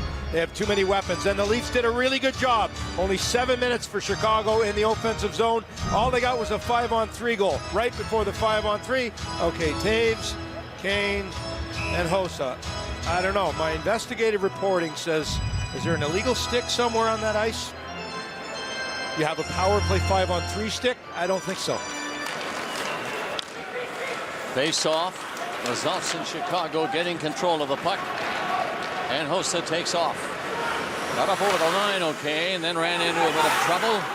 The Maple Leafs pick it up quickly. McCunners brings it on. Rink wide pass doesn't quite work. However, they carry on. Right in front, they score! Jerry D'Amigo got the rebound and poked it home early in the second period. And the Maple Leafs lead 2-1. A sloppy start to the second period for the Chicago Blackhawks. They give up the blue line too easily right there. Then Duncan Keith just lets his player, D'Amigo, slide in behind him. Tough shot by the Leafs right here. Kuhlman that Ronta lost sight of, just got sight of it at the last second. That's why there's a juicy rebound. Going to the net quickly, and that paid off for him. That's his first career goal. How sweet is that? Dion Phaneuf tried to track that puck down for the youngster. And here comes another youngster. Riley for the Maple Leafs poked it ahead. The 19-year-old was up there to stop it again. Number 44 for the Maple Leafs along the boards. Backhands the puck in deep. And the Maple Leafs are changing. Chicago a chance to move quickly. They're doing that. Passed up there by Versteeg. Toronto back to pick it up in their own zone. Away they go. That long pass down the ice by Holland. It'll be Nick Leddy for Chicago. Rubbed out along the boards. Maple Leafs get the puck. Good start here in the second for Toronto. Good hustle by the Maple Leafs. The backhander right to Ronta. And he hangs on. Well, the Maple Leafs have got HBO in the house. They're all over the place 24/7. There's one of their cameramen, Fraser McLaren. No, not really, but having some fun. There's Domingo there. Just a little bit of interview, and so that's one of the talents they have. And here's another one. Again, this is all about speed, tracking pucks. No flyby there, and that's as good as it gets.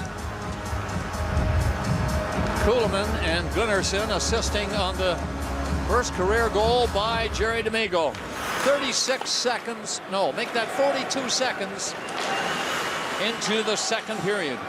Kessel ripped the pass in there quickly and hits for the net. He tipped it right at the goalie Ronta, who stayed on his skates again and made the save.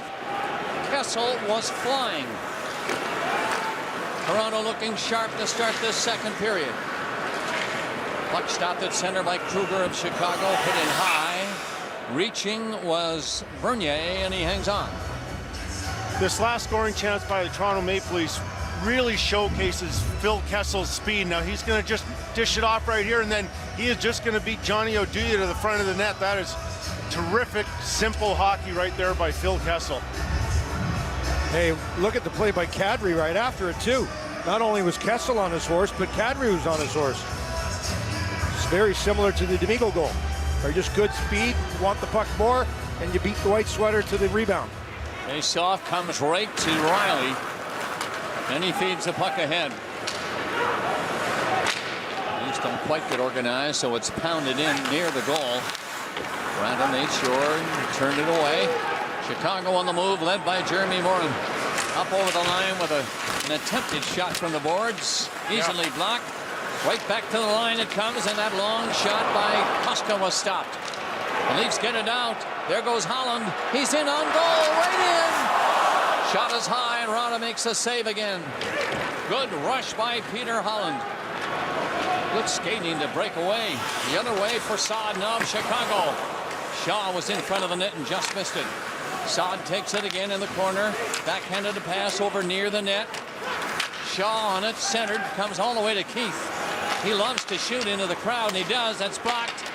The other side, Seabrook's shot is deflected high off the glass. Chicago turning it up a notch now. Inside that line, played off by Saad, shot on goal. Another rebound right there, but steered wide of the net. Holland is back to cover up for the Maple Leafs. Doesn't do much with the puck. Duncan Keith stopped it. His pass, though, came outside the line, intended for Seabrook. Gives it back to Keith. Whipped the pass ahead to Kane. Trying to get inside, but he can't do it against Domingo. Leafs lead 2-1 and Domingo's goal. Onside, barely at the line. The linesman says the play continues. Keith shoved a pass over here. Versteeg goes the other way with it. Chicago, dangerous looking, coming in. The pass by Kane was intercepted and shot away and down the ice. The Leafs want to make a change. Seabrook was back with Duncan Keith. Right to the middle to center ice, that pass. Patrick Kane turns back to Keith, who came up there. He dropped it. They're all together, this crowd. Coming in is Kane, right in. Nice save by Bernier as Kane broke through. Beautiful passing between the two of them. Duncan Keith, the other guy. Now Koska comes back for Chicago. He brings it on. Right to the middle with his pass. Back in over the line is Marian Hossa, trying to get to the net and could not do it. And the Chicago Blackhawks from the line, tipped near the side of the net and just missed. Dumped ahead, the Maple Leafs get it to center. Hjalmarsson covered up for Jonathan Toews. Now they're in on it. Hossa has to run a big no to get there. And the captain for the Maple Leafs got there ahead of him, but they don't clear it out. Scrambled for it, knocked down in front of the net and in the goal, but it's going to be waved off. Immediately waved off by the ref skating around the net. He saw it all the way and called it quickly. It's a bit of a strange one. The puck went back to the point. Then Riemsdyk couldn't corral the puck along the boards. So puck up in the air right there. And then it hits Dion Phaneuf's stick. That hits Hossa's hand, and then on the way down it hits Dion Phaneuf's stick. Right here, Glenn, I'm not sure if you could see that. That's the right call, though. You can't propel the puck into the net with your hand, even if it goes off a defender. That's a play we don't see very often, do we? Let's take a look at the overhead. If it confirms exactly what the Hossa batting the puck, and yes, it sure does right there. Knocked down by the glove hand, off enough stick, into the Toronto goal, waved off immediately. Enough reaction now. He's talking about Hossa with the hand, batting the puck. Well, you've had some crazy plays around the front of the net. The last sequence around the front of the net, Andrew Shaw was in front. That's a clear test case for why you should wear a visor. Shot from Seabrook here, and it is going about 100 miles an hour and just misses him. I mean, he has no chance of getting his hands up to defend himself on that play. Tim Peel was the referee. I was trying to say right behind the net, and if we ever get another look, you'll probably see him wave his arms right away, immediately. Stands, of course. There's Mr. Peel. He made the call, telling everybody here in the building and you at home, no goal. Pretty good reaction by Tim Peel, because that was pretty tough to see. Right away. Yeah. Same with the kicking motion. If you kick a puck and it goes off a defender, doesn't count as well. Okay, so no goal. That means the score stands at this point, nearing the 5-minute mark of the second. Toronto 2, Chicago 1. Toronto passing the puck well. That's tipped into the zone by Fraser McLaren. Blackhawks all back. That high pass is knocked down. Shot by Morin way high. Off the boards, right back to the line it goes, and Kruger shot it behind that lead net again. That won't help. The youngster looked very confident that time. Riley getting the puck ahead by skating hard and getting rid of it when he saw a little trouble coming.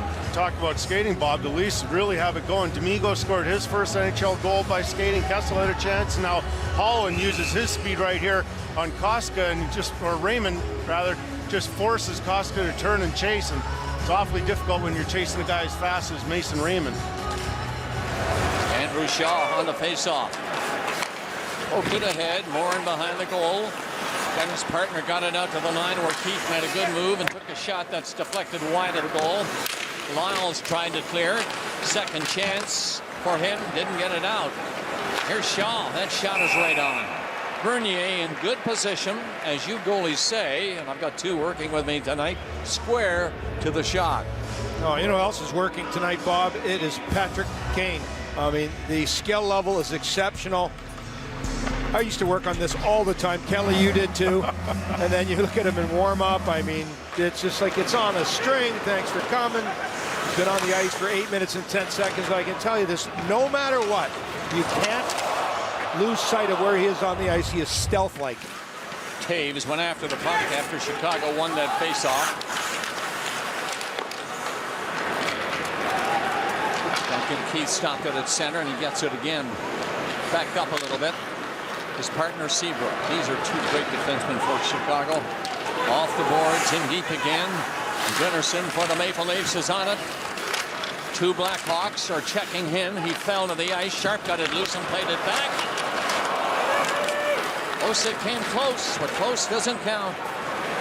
And it's all the way back to the Chicago line. Seabrook fed it ahead. Sharp missed it. The goalie stepped out of the net. Bernier to play it over here to Phaneuf. Leon Phaneuf on the boards. Down the ice it goes. Oduya lost it, and the Maple Leafs take advantage. That's McClement coming in. Tried to center it. Deflected wide. Phaneuf was up deep on the play, and he just shot it blindly near the net. It missed the goal. Kept in by Riley, and he fed it behind the net. Dangerous looking passing by Toronto in there. Kessel got it back to the line. Here's Riley. Shoots. That stop. Crowd in front of the net on that shot. The Leafs are on it in there. Kessel centered and missing it, coming on hard. Just in front of the net was Lyles, who came off the blue line. Henry with the puck. Henry with the pass. Not a good one. And the Blackhawks get it out and down the ice easily.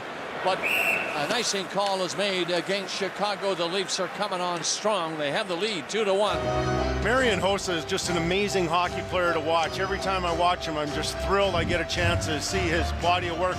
Great puck battles down low right here with his line mates Sharp, and then there's great defensive play in his own zone. Here's that puck battle win, and then just a give and go. He goes hard to the net, but he's so good in his own zone, Bob. He better be here, Kelly, because he's tired. Holland has Raymond and Lupul. Shot is wide of the net. There goes Gardner. He fed it in behind the goal, and Raymond couldn't pick that up. But they stayed close to it, and Raymond did get the puck. Shot sharp angle by Holland. Stopped by Ronta. And finally, the Blackhawks get going with Kruger. Skating the center. Playing it in on this left side was Boley. Gardner back for the Maple Leafs. Comes out of the zone with a pass. That was tough to receive down the far side by Mason Raymond. So Chicago get it back down the ice. Gardner fights for it. Got it loose. Lupul on the boards. Nice move by Lupul, but he didn't lose. Hanzus, who stayed with him, made a play. And then Bernier had to stop the shot from the blue line. 12-13 remaining in the second. And the Leafs are... Welcome back to the Air Canada Center, 2-1 Leafs. And a great story and a nice return is Mike Koska. Grew up about 20 minutes from here near the ACC, and he had a chance to meet up with some of his teammates this morning. Had a chance to have dinner with some of them last night. And, you know, they're having some fun times as well with some of his former teammates. A good laugh. Koska's a good story, guys. Played for 6 different AHL teams. Grew up a Leafs fan. Said he was a huge Sundin fan. He's actually shooting left there on that picture on the left, but he actually shoots right now in the National Hockey League. Signed as a free agent by the Hawks in the summer. Earlier this year, he scored his first NHL goal against the team he grew up cheering for, the Toronto Maple Leafs. As a 13-year-old, cut from his AAA team in Ajax, had to switch leagues, and he never gave up. Played U.S. college. Had a many-year stint in the AHL, and now here he is in the NHL. Bob? Shots are 17-15 for Toronto. Chicago though on the move. The pass in front of the net was took by a stick, got wide. And after it is Patrick Kane. Lost it to Franzen. He poked it ahead. The Leafs get it up the center, and Kessel nearly got in. Put himself offside, really. How to talk about the Leafs being outshot just about every night. Well, things are kind of coming around the other way, and they're playing the best team in the National Hockey League right now, I think, Chicago Blackhawks, and they're out shooting them. Pretty good. Absolutely very good. Not giving them too much respect, that's why. And you see a lot of examples of that by Toronto tonight, that they're playing their own game. It doesn't matter who they're playing. Had a tough loss against LA, and again they outshot that team. That game, in St. Louis. They played really well against LA, Bob. Yes, they did. Even though they lost. Toronto having to come back with Chicago attacking. Franzen saw the puck go by everybody out and down the ice. Keith back to pick it up for Chicago. Turns quickly. Good pass ahead. They'll go right through the center ice area. Nothing doing there. Trevor. Smith tried to get going, was knocked down, and then on the other side, Kane checking rather close at this stage. It's outside the line again. Therefore, Keith had to play it back. Shaw poked it ahead. It's no problem for Jake Gardner of the Maple Leafs. Franzen, whoa, dangerous pass. Saad coming on, stalled, shoots. Hit a stick and went high. Out of play. Dangerous move in your own zone and giving the puck away. You've got to be very, very careful against making plays like this. Holland's just going to head up ice, and he thinks he's going to get around Brandon Saad, but he's got the long reach. Saad does. And then Duncan Keith, boy, was this a special play right here. Instead of going for a skate when he went back to get the puck, just stop, turn right up ice, tape to Patrick Kane. That was a thing of beauty. Saad will take the face-off for Chicago. 2-1 Toronto Maple Leafs leading the Chicago Blackhawks. Saad won it. Oduya's shot was on, but Bernier stopped that easily. The big rebound was cleared down the ice. Johnny Oduya back. Shot it the other way. Now it has to be caught by Ronta. You just hangs on. Tomorrow night at 7 on CBC TV, catch the timeless holiday classic, Rudolph the Red-Nosed Reindeer. Then at 8, Tim Allen magically takes Santa's place into Santa Claus. For our full holiday schedule, visit cbc.ca/holiday. There's the face-off won by Toronto. Riley. Crowd there at the blue line. Riley poked it ahead. Kadri shot it behind the net. In after it, Van Riemsdyk. Maple Leafs are passing it around well. Played to the line by Kessel. Ripped the shot, hit a leg. Came back to him, he didn't know it. Kadri turns near the blue line. Kadri elects to shoot. It was a high shot that deflected away by the goalie. Kessel played it to the corner. Van Riemsdyk takes it. Got it back to the blue line, and the long shot is blocked with a big crowd in front of Ranta. Chicago will get the puck out and down the ice. Another bad pass in that Toronto zone, but Kruger mishandled it. Couldn't get it back to Smith, who was alone coming in front of the net. Kessel down over the line, getting set to drop it. He does. Right in front of the goal was Riley. The defenseman came up with him. Kessel, another good pass. Leafs can't take advantage of that, though. Phaneuf goes the other way with it, rink wide. Gunnarsson to Phaneuf off the heel of his stick. And the Chicago Blackhawks, Taves, shot it down the ice. That long pass grabbed at center ice, and here's a break coming in again. A backhander by D'Amico this time. Scored his first career goal earlier, and now he's on the puck again. He just had a great chance to get number 2. He's on the puck and twirling around in there in the corner. Is knocked down. The play continues. Crowd thought something would be called, but the Leafs are on it. And it's a dangerous-looking rush by Toronto. Played back to the line by Kuhlman again. Once more on the puck, D'Amico. Coming onto the net. Bad angle for him this time. No shot.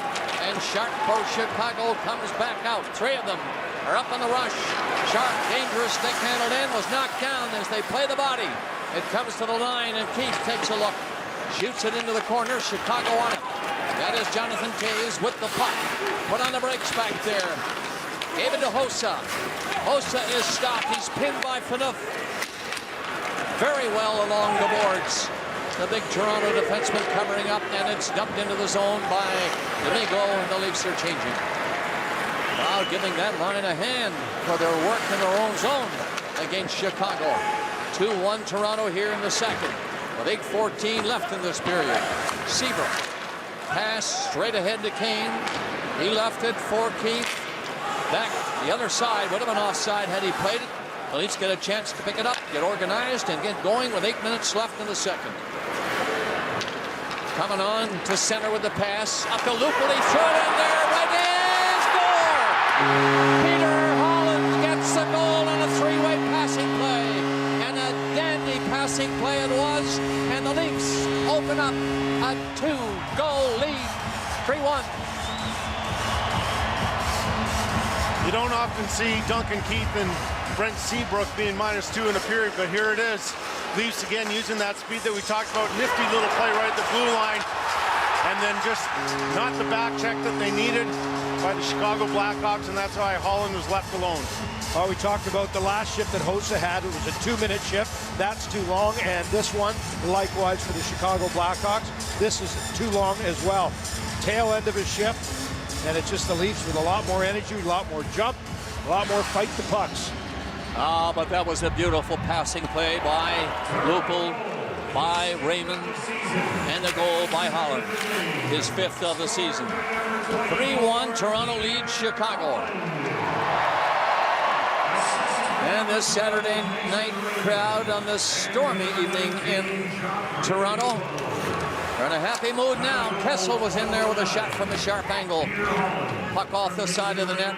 Then Shaw played it ahead for Chicago on the side. Is Saad coming in on goal? And he's stopped by Bernier.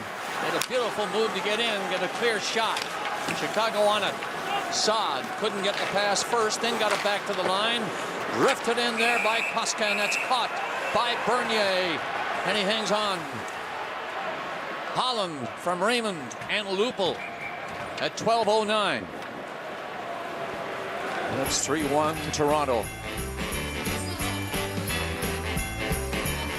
Shots are 6-4 Toronto in this period.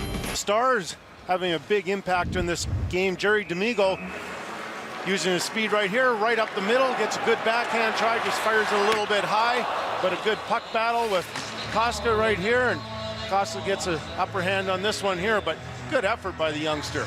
Well, you're right, Kelly. I mean, you look at the star power that Chicago has, and it's two guys that were in the minors a month ago that have been the difference makers for Toronto. Holland with 2. 3 weeks ago, he was playing somewhere where no one was watching. Not a full house in Toronto like tonight. Kessel trying to get the puck and did not. Chicago attacking on the Maple Leafs, having won the faceoff in there again. And it's Andrew Shaw with the puck coming around the net, allowed to bank it off the boards, back to the line. Oduya shot it ahead, and that's broken up. Oduya kept it in though. Shaw comes to the net, faked the shot and lost the puck. Riley takes off, got a pass away, that doesn't work. Back in for Kane, coming to the net, shoots, scores! Patrick Kane coming in there, and he took his time and looked for the opening, and he found it. 3-2 Toronto.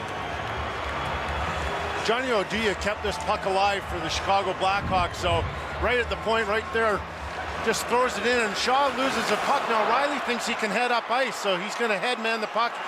Good play by Jomerson though to read that play and just push that puck ahead to Patrick Kane. Well, it's been 3 or 4 shifts where the Leafs have turned the puck over. You've got to be aware of the score, the clock, and who you're on the ice with. And you cannot turn it over against Patrick Kane. He made a beautiful play. He knew he was going to come close to scoring, if not scoring. He did the latter. And it's a 1-goal game now. Chicago fighting back. So they get the zone by dumping it in, but right to Cody Franson, he couldn't get the puck out. It was kept in at the line. Ben Smith did that. And he's on the puck for Chicago. Back of the net, Bollig shifted a little bit. Crowd on the puck. Taken away by the Maple Leafs. Fraser McLaren poked it up to Bodie, and he just dumped it into the Chicago zone. A change for the Maple Leafs is being made with 5:45 remaining in the second. A 1-goal game. Kuhlman tapped it back. D'Amico carries on. Got a low shot away. Partially blocked, and there wasn't much on it. Toronto in before checking. McClement played it along the boards. It got back a little bit near the line. Back into him. Sharp angle. Kuhlman scores! Kuhlman with a pass right on his tape and rifled a high shot home behind Antti Ranta. And the Leafs lead 4-2. Now that's a way to come back after giving up a goal. This third line with McClement, D'Amico, and Kuhlman, excellent along the boards. Quick puck movement. They get the Chicago Blackhawks defenseman running around a little bit. Just nice little pass by McClement coming up right here. Spots Kuhlman, and then he just fires it behind Fronta.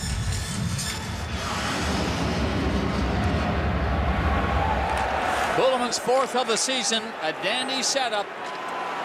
McClement and D'Amico at 14:36. A minute and 6 seconds after Chicago got close.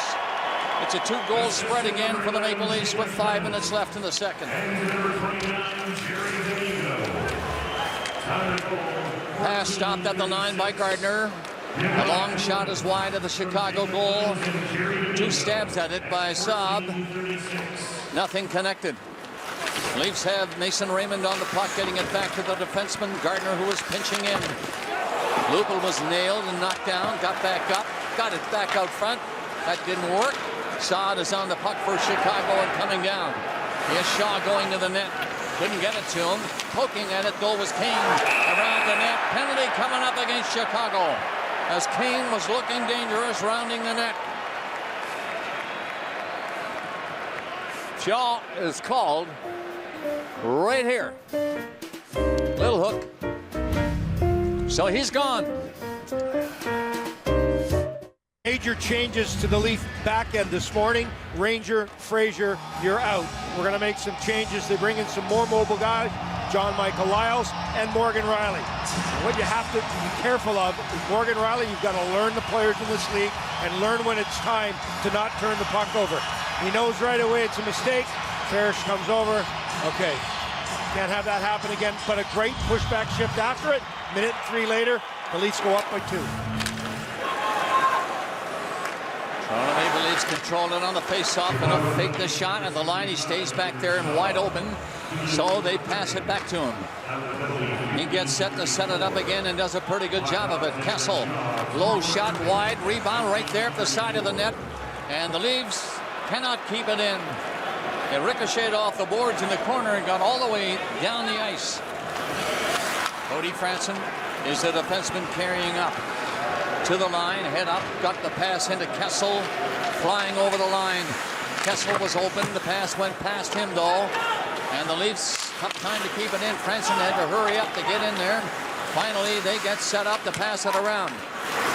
Van Riemsdyk shot it back in front. Kessel just missed it, and Chicago will send the Leafs back.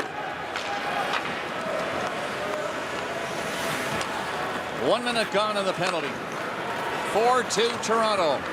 Phaneuf on the ice again and carries out. Henry brings it over the line, dumped it on the boards, fooling nobody on Chicago with that move. Shot away down the ice by Hanzus, one of the great penalty killers in the league throughout his career. Toronto moving on. Crowd getting Lupul over the line, and he nearly got in for a shot. Lupul played it around the goal. It gets to Raymond on the other side. He's caught, got it out. Shot from there, scored! Jake Gardiner took the shot from the line. And Lupul got a stick on it. So, it's a second period for Toronto.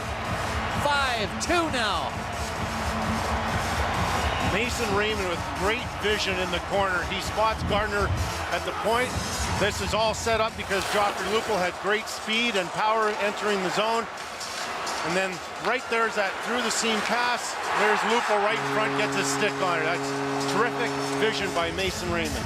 Now when you talk about vision, you can't see it, you're not going to stop it.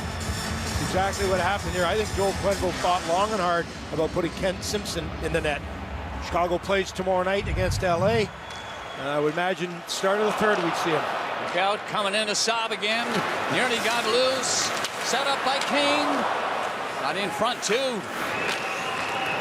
At the line is Leddy. Leddy whipped the pass over there.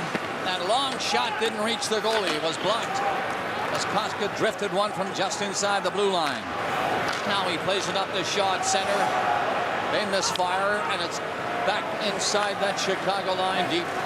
Patrick Kane coming on to the blue line. Stick handling away to center. Got up there and lifted a pass over the stick into Nick Leddy, who came up with him. Kane shot it around the net on the other side. That's Saab. Side of the net pass won't work. McClement did a good job there checking his man. With 1:55 left to play in the period, the Leafs get it down the ice. Kuhlman nearly got it loose. Now he does. Shoots. Right on. Rebound. Kuhlman knocked it near the net. And Nick Leddy is there to cover up for Chicago. 1:43 left to play in the second. And the heads of the Chicago Blackhawks got to be spinning with this Maple Leaf team tonight. 3-goal spread here. But look out for Chicago coming on. At the line was Hossa. He is offside. And the play is called. It's time for the Smirnoff Icebreaker. Why not mix a Smirnoff Caesar? Smirnoff Vodka, the official vodka sponsor of the NHL. This McClement line with D'Amigo and Kuhlman continue to shine in the second period. Here's another good chance by Kuhlman. Let's go to the front of the net. Bronte has to make a big save on that one. Maple Leafs get the puck up to center ice. Kessel played it to Kadri. Got in. Kadri. Shot just missed, deflected high. Over the glass into the netting, but a good pass up to Kadri, who is in full stride.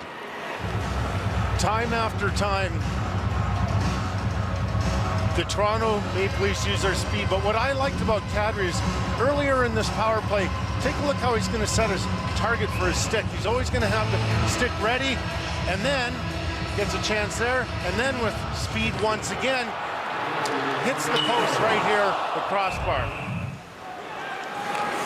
Gunnarsson back in his own zone.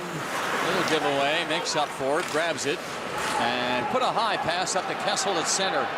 Kessel gets the line, looks for somebody open, finds him, but Van Riemsdyk couldn't make the play. Kessel got it back to Phaneuf. Long shot by Phaneuf, the captain, and it was deflected wide of the net. Seabrook whacked it on the boards to Morin over there, not out, again, kept in, and the shot deflected, the goalie without a stick. He's retrieved it now, and is ready for anything that might come in. 40 seconds left to play in the second.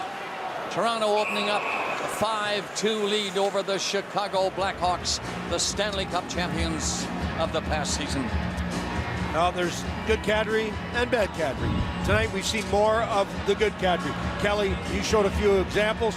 There, he wants the puck. That's a player who wants to be engaged. Shot off the bar. A few years ago, that faceoff would have gone outside. No save by the goalie, but one small tweak to the game. Faceoff stays inside. More offensive chances created because of it. 2 power play goals by the Maple Leafs tonight. Kuhlman tapped the puck off the boards in deep. Hjalmarsson around the net, had to back it up. Nearly a dangerous pass as Kuhlman was striding in there near the net.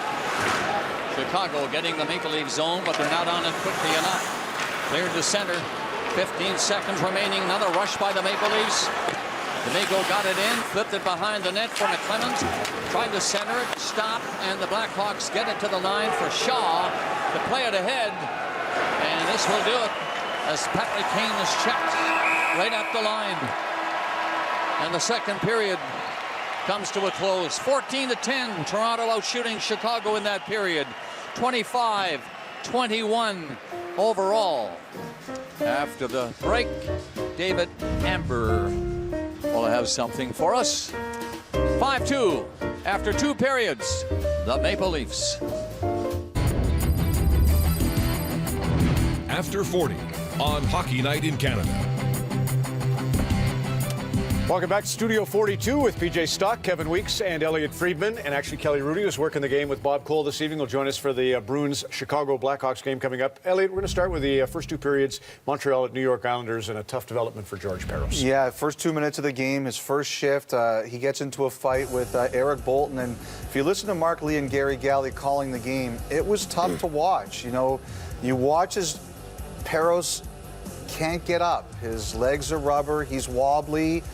Finally, the Canadian Zemelin comes over to help him, and Parros goes over to the penalty box. Look at him speak to Bolton. Yeah, I'm okay, I'm okay. But the good thing that happens here is, whether it's the Montreal bench or it's the referees, they decide, you know what, you're not sitting in the penalty box. You're going off the ice. You're going to the room. He hasn't played since. And in a league where all of this is under fire right now, this is what you want to see, is the safety of the player. Even if he doesn't like it, this was the right thing to do, PJ. You know what? This is tough because it's not a job where you get to write your own ending. You know, I kind of did this job. And all you have is your pride and your ego, and you want to prove yourself to your teammates all the time. And you play hurt so often. George is playing hurt right now. And he's at an age where he's 34 in 2 months. And it's a tough role to do on a consistent basis. And you mentioned all the stuff going on with football and the hockey and stuff. And there's a game after the hockey game. And I just hope he looks at tonight, looks at what happened to him earlier this year a couple of times, and starts to put himself in that frame of mind. Yeah, I completely agree. And when you look at him and all that he's done in the league, as long as he's played, getting to know him, this is a guy that went to Princeton. He's a very bright guy. And I think that he'll certainly have a lot of opportunities should he decide to go in a different direction going forward, perhaps even for a team like Anaheim where he played and where he was beloved. It's just so hard. Yeah. Now you just want to win that next. You just want to win it the next one. You want to win the next one. You never want to go down ever. And you're kind of You know, he doesn't want it to end on a note like this because he's a guy that's done it his entire career and has been one of the best. Hey, you're a big fan of George St. Pierre. And he's another one that there's life to go after hockey.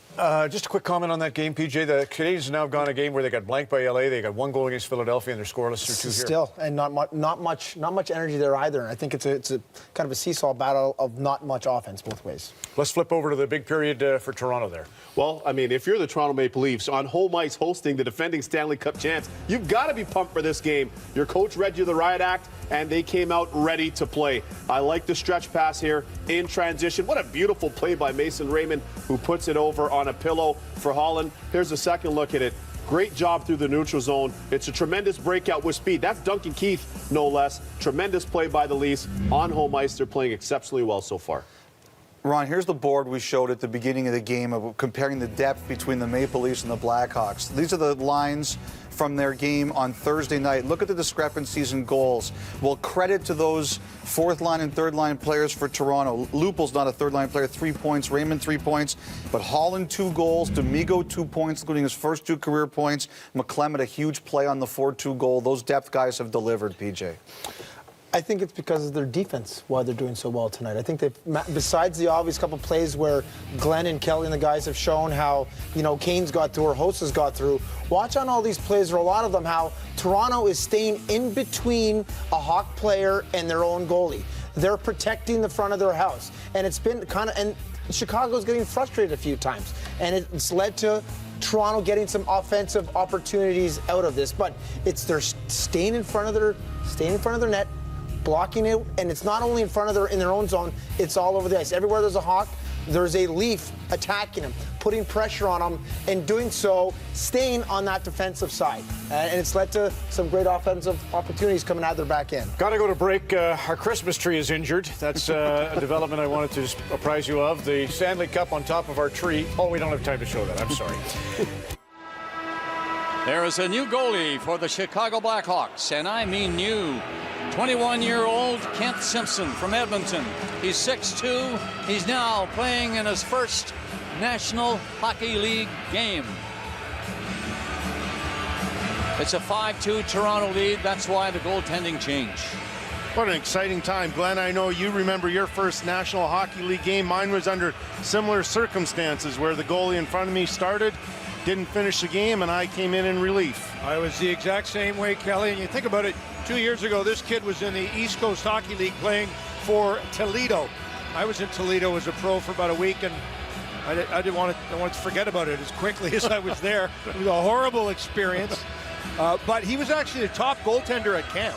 And I know that doesn't account for much, but he gets his chance tonight. They play LA tomorrow, and they traded for Jason LaBarbera this afternoon. So goalie number 4 is in the net now, probably won't be in the net very much longer. Face-off occurs at center ice to start the third. Shot down the ice right away.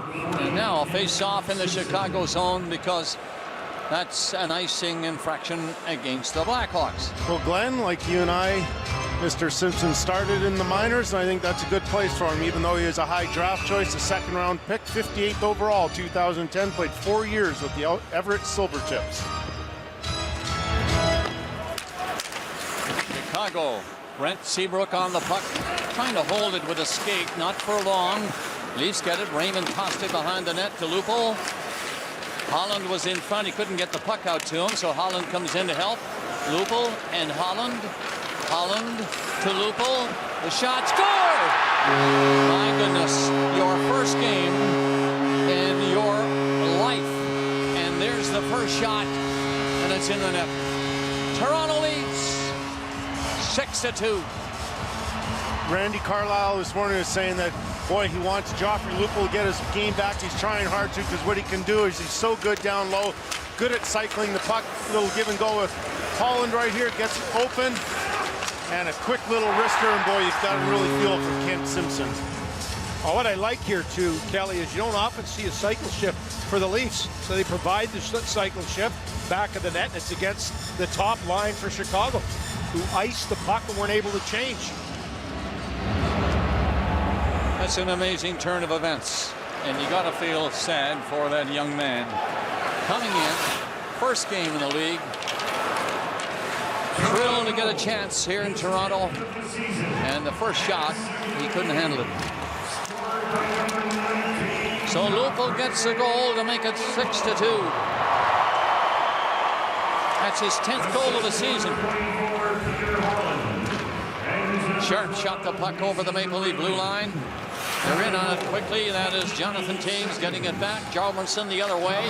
Oduya shot misses the Toronto net and bounces all the way to center. The two defensemen are playing with the puck now. Hjalmarsson tossed it back. Oduya takes a look. Dandy pass down to the far side, and the shot is easily handled by Jonathan Bernier, and he hangs on. Lupul from Holland and Raymond, that scoring play at 28 seconds to start the third. Guess who's back? And it's Dion Phaneuf, and he gives you the swagger and that attitude. And swagger and attitude, that would typify exactly what Joffrey Lupul is all about. Gets to a nice soft spot, good quick release, doesn't need much time. He has 2 goals, Holland has 2 goals, Kane has 2 goals. We got a race to a hat trick. Puck is off the boards and cleared, and you know, Kane has 2 goals. He's never had a hat trick in his career. Now, is that tough to believe or what? That surprises me. He's had 2 goals 18 times in his career, but never a hat trick. Something.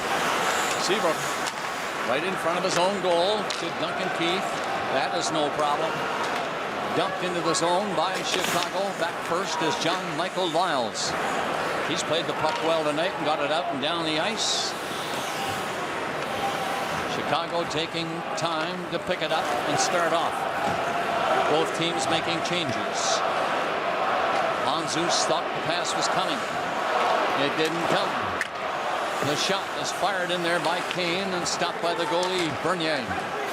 Chicago will keep it in. Not deep enough for any damage to be done. Cleared to center to Holland. Up over the line he goes. Tries to come from the corner but can't quite do it. Leaves it there, and Lupul's got a hot hand tonight. Gets it back to the blue line off his stick. Didn't quite make it. Then knocked it down the ice to Cody Franson. Good pass up to Raymond. Raymond stalled at the line. Dumped it in though, and the Leafs are going to make a change again with the puck deep in the Chicago zone. 6-2 now, Toronto. And Shaw is on the move. Made a good move. Got it back. Morin can't jam it in on the short side. Shaw went after it. Kadri has it. Lifted one out there and nearly got down to Van Riemsdyk. He collared it just outside the blue line and dumped it into the Chicago zone. Oduya was there. Saad takes it. He plays it over on this side to Hjalmarsson, who decides to join the rush. Did a good job of it by getting the puck near the net. Back to him now at the line, and his shot high and knocked down by Morgan Riley. He takes off. Took his time going to center, made the pass. It hit Oduya's stick and went out of play. 2 of the guys competing against each other. Patrick Kane and Phil Kessel will soon be teammates again. They've competed together before in the same team. Of course, Kane from Buffalo and Kessel from Madison, Wisconsin. I think, Glenn, in about a month and a half, we'll see these guys as teammates again. And they've had conversation in warm-up, conversation during the games. So they are certainly buddies as they plan for the road to Sochi. Bosa circles the net. A tough time, but look at Duncan Keith handle the puck beautifully. He got it out. No problem. Toronto on it. Everybody lined up near center ice to make sure they don't get too far. So they're back to try it again, these Blackhawks. Taves carries on. Down the side for Patrick Sharp. Taken out of the play. Bumped there along the boards. Kuhlman watching this man. Puck loose along the boards. Seabrook stabbed at it. A crowd of players after it. 5 of them try to get possession. And it'll be to the line where it's stopped by Taves. Goes rink wide with the pass. Keith faked the shot. Goes to Seabrook. Goes back to him. And let's see, offside is called. As they were ready to pound it toward the net. Offside the call. We were talking about a couple American Olympians. Well, here's one that's going to be on Canada's team doing some things that very few guys ever have the ability to do. That is just a thing of beauty to watch from Duncan Keith. And His coach, Joel Quenneville, was telling me one of the things that he thinks he's really improved upon is he has even more patience with the puck this year than even the year that he won the Norris Trophy in 2010. Part of picking the U.S. Olympic team is watching games live. And that's exactly why Brian Burke is here. Puts together the U.S. team. Kent Simpson steps out of the net to make the play for Chicago. He was scored on the very first shot in his NHL career. And Toronto leads 6-2. Peter Mansbridge in the house, and he has just come back from South Africa, where you got to think, look at a little bit fatigued here. It's okay. You did a great job covering what was a world event with CBC News. And the players are going to feel some of this as well. You know, guys that are going to come back and have 18-hour travel days to get back from Sochi out west. It's going to be very difficult. Lupul is on the puck. Can't get a shot.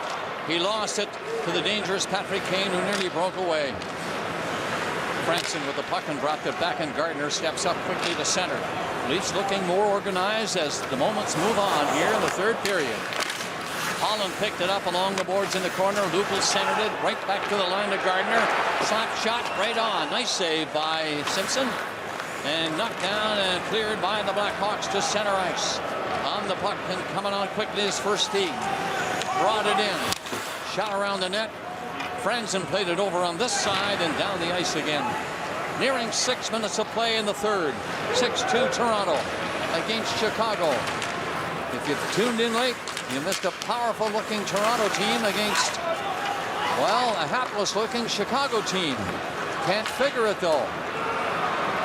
Rod has started the game. Played 2 periods. Scored on 5 times. 6-minute mark coming up in period number 3, and the Leafs are on the puck constantly. Nice play to get him over the line from Van Riemsdyk. Back in front from Kessel, didn't work. Kept in by Riley though on the other side. Kadri is after it, he missed it. Stabbing at it behind the net, Van Riemsdyk again. Good forechecking by this trio for the Maple Leafs. Kadri, Kessel, and Van Riemsdyk. The Blackhawks get it down the ice, and Lyles was back. His partner played it up the center. Van Riemsdyk got a stick on it. That line was trying to change. He's the third of them to go off. Chicago comes in with Saad's shot, deflected high into the netting. The Leafs are leading by 4 goals over the Chicago Blackhawks. Toronto, they're leading Chicago 6-2, and it's time for Hockey Night Close-Up. Brought to you by Subway Restaurants. Ugly outside. What are these guys doing inside? Get outside and get some work done. It's been great inside for the Maple Leafs. 2 goals for Holland. He shovels that one in the net. No hat tricks for him. 2 goals for Kane tonight. Believe it or not, no hat tricks for him. The guy who's got 3 career hat tricks and 2 goals tonight, Joffrey Lupul. Who's getting their third before it's over? Kane is on the puck along the boards and dumps it behind the Maple Leaf goal. Kicked loose by Shaw. They do get it in front, but right on it was Mason Raymond. Put it up to the blue line. It got out. Shaw got back to take it back for Chicago. Bumped on that play. It was Saad. Leafs get a break. Holland right in. Nice save by Simpson. Holland centered it. Leafs can't get it right away. Holland stays in there looking for the puck. Did pick it up. Left it for Raymond as he was checked. The Blackhawks try to tighten their grip back there, but they don't have much time to get anything going. We're nearing the 8-minute mark of the third period, and there goes Saad again. Down to the corner, and he missed the puck trying to slap it around the boards. Jumped to the line, but not out. A long shot by Koska was stopped. Blackhawks keep it in. Try to get something going. At the side of the net again was Saad. He couldn't quite knock it down. Centering pass doesn't get in front of the net. Blackhawks play it back to the blue line. Leddy scores! The shot hit something in front. Leddy took the shot all right. It hit something before it got to the net, and it went in 6-3. Glenn, you're asking who might of those 3 get their first hat trick? Well, Saad with the turnover right here. Lupul headman pass, and here's Holland with 2 goals already. Ken Simpson stays with him nicely. That's why Holland didn't get his hat trick. You had mentioned, talked to Patrick Sharp at the beginning of the game, and who did he say was one of the more underrated players for the Chicago Blackhawks? Saad, and he gets the goal there. Great deflection, great eye hand.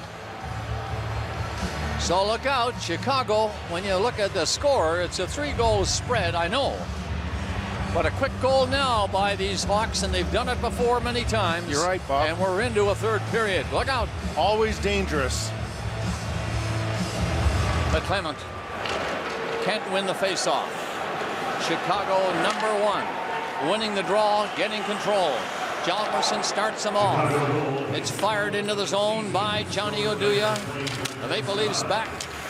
And here comes Kuhlman. He missed it. Gunnarsson couldn't clear it away. It bounces near the line and knocked down over there by Jerry D'Amico. He got it out and down the ice. Nicholas Hjalmarsson back around the net for Chicago. Long shot fired in wide of the net by Gunnarsson, who came up and stole it before it got cleared out by Chicago.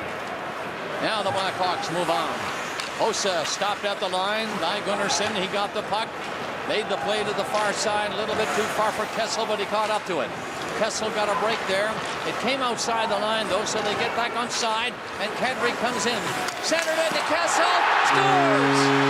What a play by Kadri, and what a play by Kessel. So the Leafs were scored on, and now they storm back and get another goal. And it's 7-3, Toronto.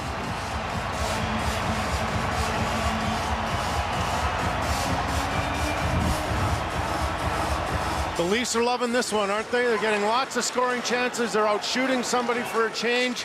They're attacking the net every chance, and there's that little pass by Kadri, and you know it's that spot on the ice against a rookie goaltender playing his first ever game that Kessel's going to be shooting that on net. Kessel for the Maple Leafs, their leading scorer, gets his 17th goal of the season. Go along with his 15 assists.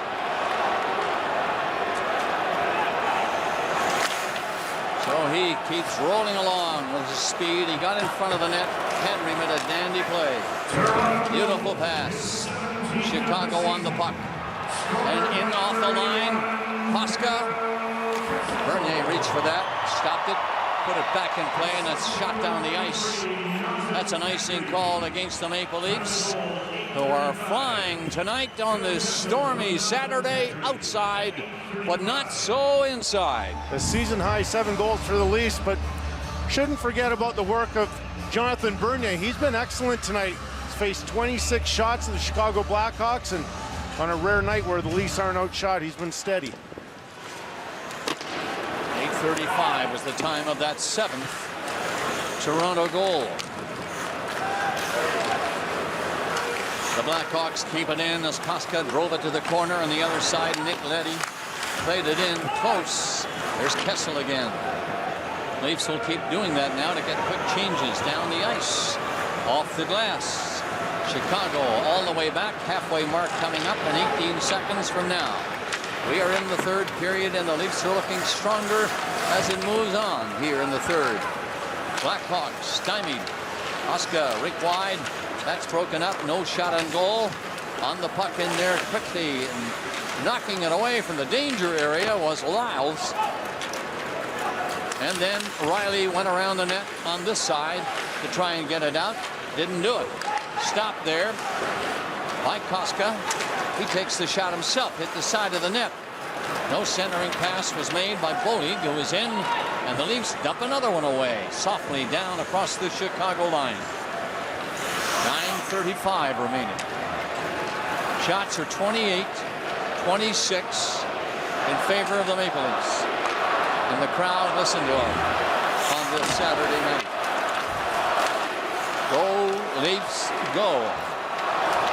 Well, they're going. They are going. Duncan Keith was back to Seabrook. Right through the middle of the dandy. Play to Host. Got it in over the line. Saad was stopped. And the Leafs get the puck out and make changes. On that shoot down the ice. Seabrook played it back up over the line for Chicago. Gets a shot. Broke his stick with that effort at the side of the net and dumped away to the corner. Holland couldn't move it out, but the Leafs are going anyway. Raymond down there by himself. The defenseman Gardner catches up. He's in front of the net. Can't get the pass to him though. Raymond wisely hangs on to it. Gets it again. Lost it in front of the goal to Johnny Oduya. He played it ahead. It's dumped away to center ice by Jonathan Toews. Back inside that Chicago line, Hjalmarsson. 8:20 left. Hjalmarsson played it away. Down to center. Ward missed that. And again, Hjalmarsson had to go back to get the puck out. Morin dumped it over the Maple Leaf blue line, and coming up after it is Toews. Bumped back there. Manouf went down, seemed to hurt himself, but he seems to be okay, stays on. And he's there to make a play. Hurry the pass, but he's in pain by the looks of things. Standing there near the net. Now he's slowly going to the Maple Leaf bench. The captain back tonight after serving a 2-game suspension. Seemed to be shaken up in that last play. On the bench now in a little pain. 7:32 left to play in the third. Kessel again stopping the play, coming out, gets in front of the net, back to the line. Lyles, shot stopped. Chicago on it. Played away by Versteeg, down to center ice, and dumped in by Koska. Toronto 7, Chicago 3.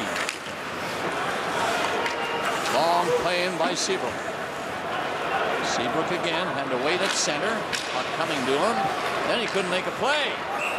Pretty good work by Kadri. Stayed with it and whacked it deep. Play was offside though. Phaneuf near the net. Took a hit.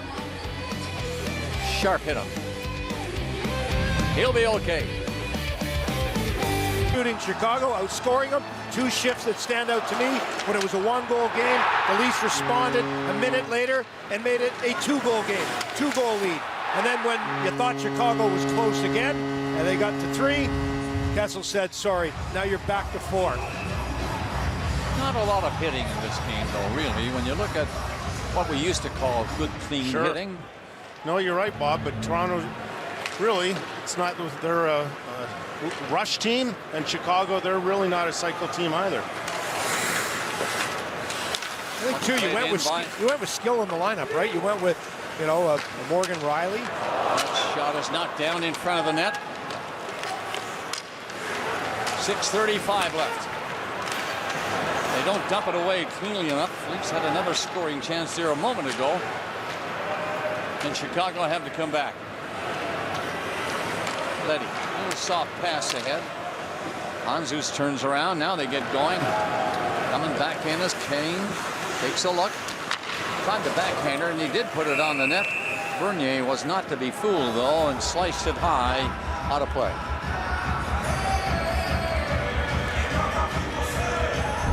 So Jonathan Toews, we know he's a fiery guy, and he tries to lead by example, and there are many of those here tonight where even though it's 7-3 favor of the Leafs, that he's not going to give up. And that's a sign of a true competitor and a leader for his team. And Jonathan Toews rarely has a night off. 6:13 to go. All of Chicago will want to have this night off.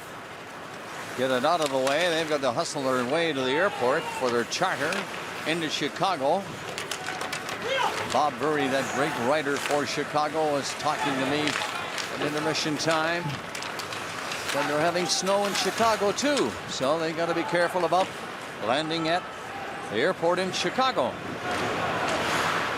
Hopefully they'll get out of Toronto, no problem.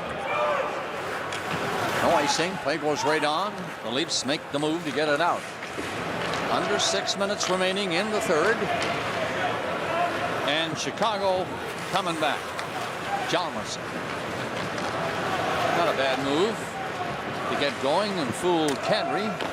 Dumped it in. The goalie Bernier leaves the net. Leaves it for Riley. He played it ahead quickly. The Leafs are all back and passing the puck well. Kadri got it down there. Look out. Shot is stopped by Simpson. Kadri on it again, setting up Kessel a moment ago. He and Kessel were together on one of the Leaf goals.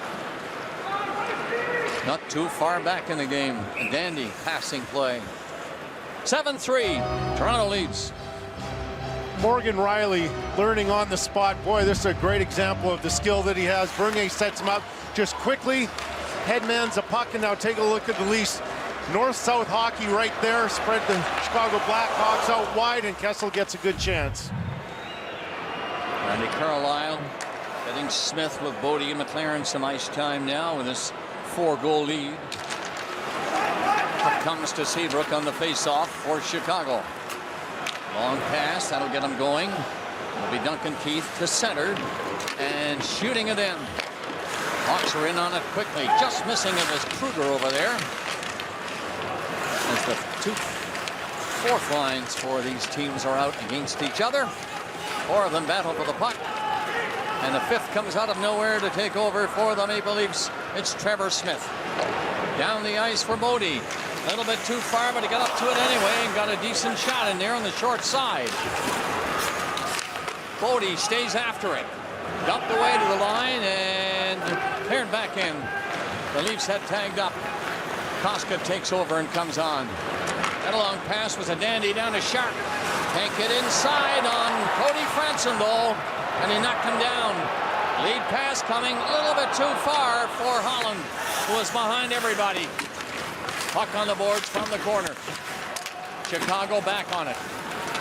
They haven't quit, these Blackhawks, but they're down 4 goals to these Maple Leafs. We're pressing for even more. Shots overall are 32-27. And Bourne brings it in, fanned on the first attempt, couldn't get a second. So cleared back out to center ice, and Hjalmarsson just throws it ahead for Chicago. Bourne is stopped, and he heads off in a change after that. Blackhawks. Look at this stick handling wizardry. Payne, he got in and got 2 shots. Second one missed the net. First was blocked. Oduya dumped it ahead. Versteeg was on it. Right back to the line. Couldn't get loose for a shot. Hjalmarsson does. Bernier, perfect. Stop that. Shots 7 apiece in this period. Look at Kane. Is this hockey or what? In the Foster Hewitt Memorial booth in Toronto. Nice to be here, and the Leafs winning. This is Kelly Rudy with me up here in the booth. And Glenn Healy is down between the 2 benches. Well, you never saw this against St. Louis. This sums up the night for the Maple Leafs. Lots of fun on the bench, and who would have predicted this on the scoreboard? So you get lots of joy and love and Christmas cheer in the building. Maple Leafs control this play off the face-off, coming to center, and Raymond in over the line, a little softy into the right of the net. Simpson dumped it to the corner. Young Kent Simpson came in for this 3rd period. Scored on the first shot he faced in his career. Youngster from Edmonton getting a start for the Blackhawks. Played back to the line. Versteeg with the pass back there rather quickly, and now Kane tries to get inside. One hand on the stick, he's around the net. Kane got it up, and the shot fired by Leddy was blocked. Kane something else with the puck. Beautiful pass too. That's down the ice for Koska to come back to take it. 2:05 left in this evening. There'll be no overtime tonight, folks. I doubt that, Bob. I don't see that happening. There is overtime in the island. Montreal and the Islanders in overtime. We'll keep it posted right here at 7-3 Toronto. Winning, going away, and Kessel doing his job back in his own zone. Played it to the corner, and it's dumped away to the line and fired ahead by Henry. That's going to be called icing.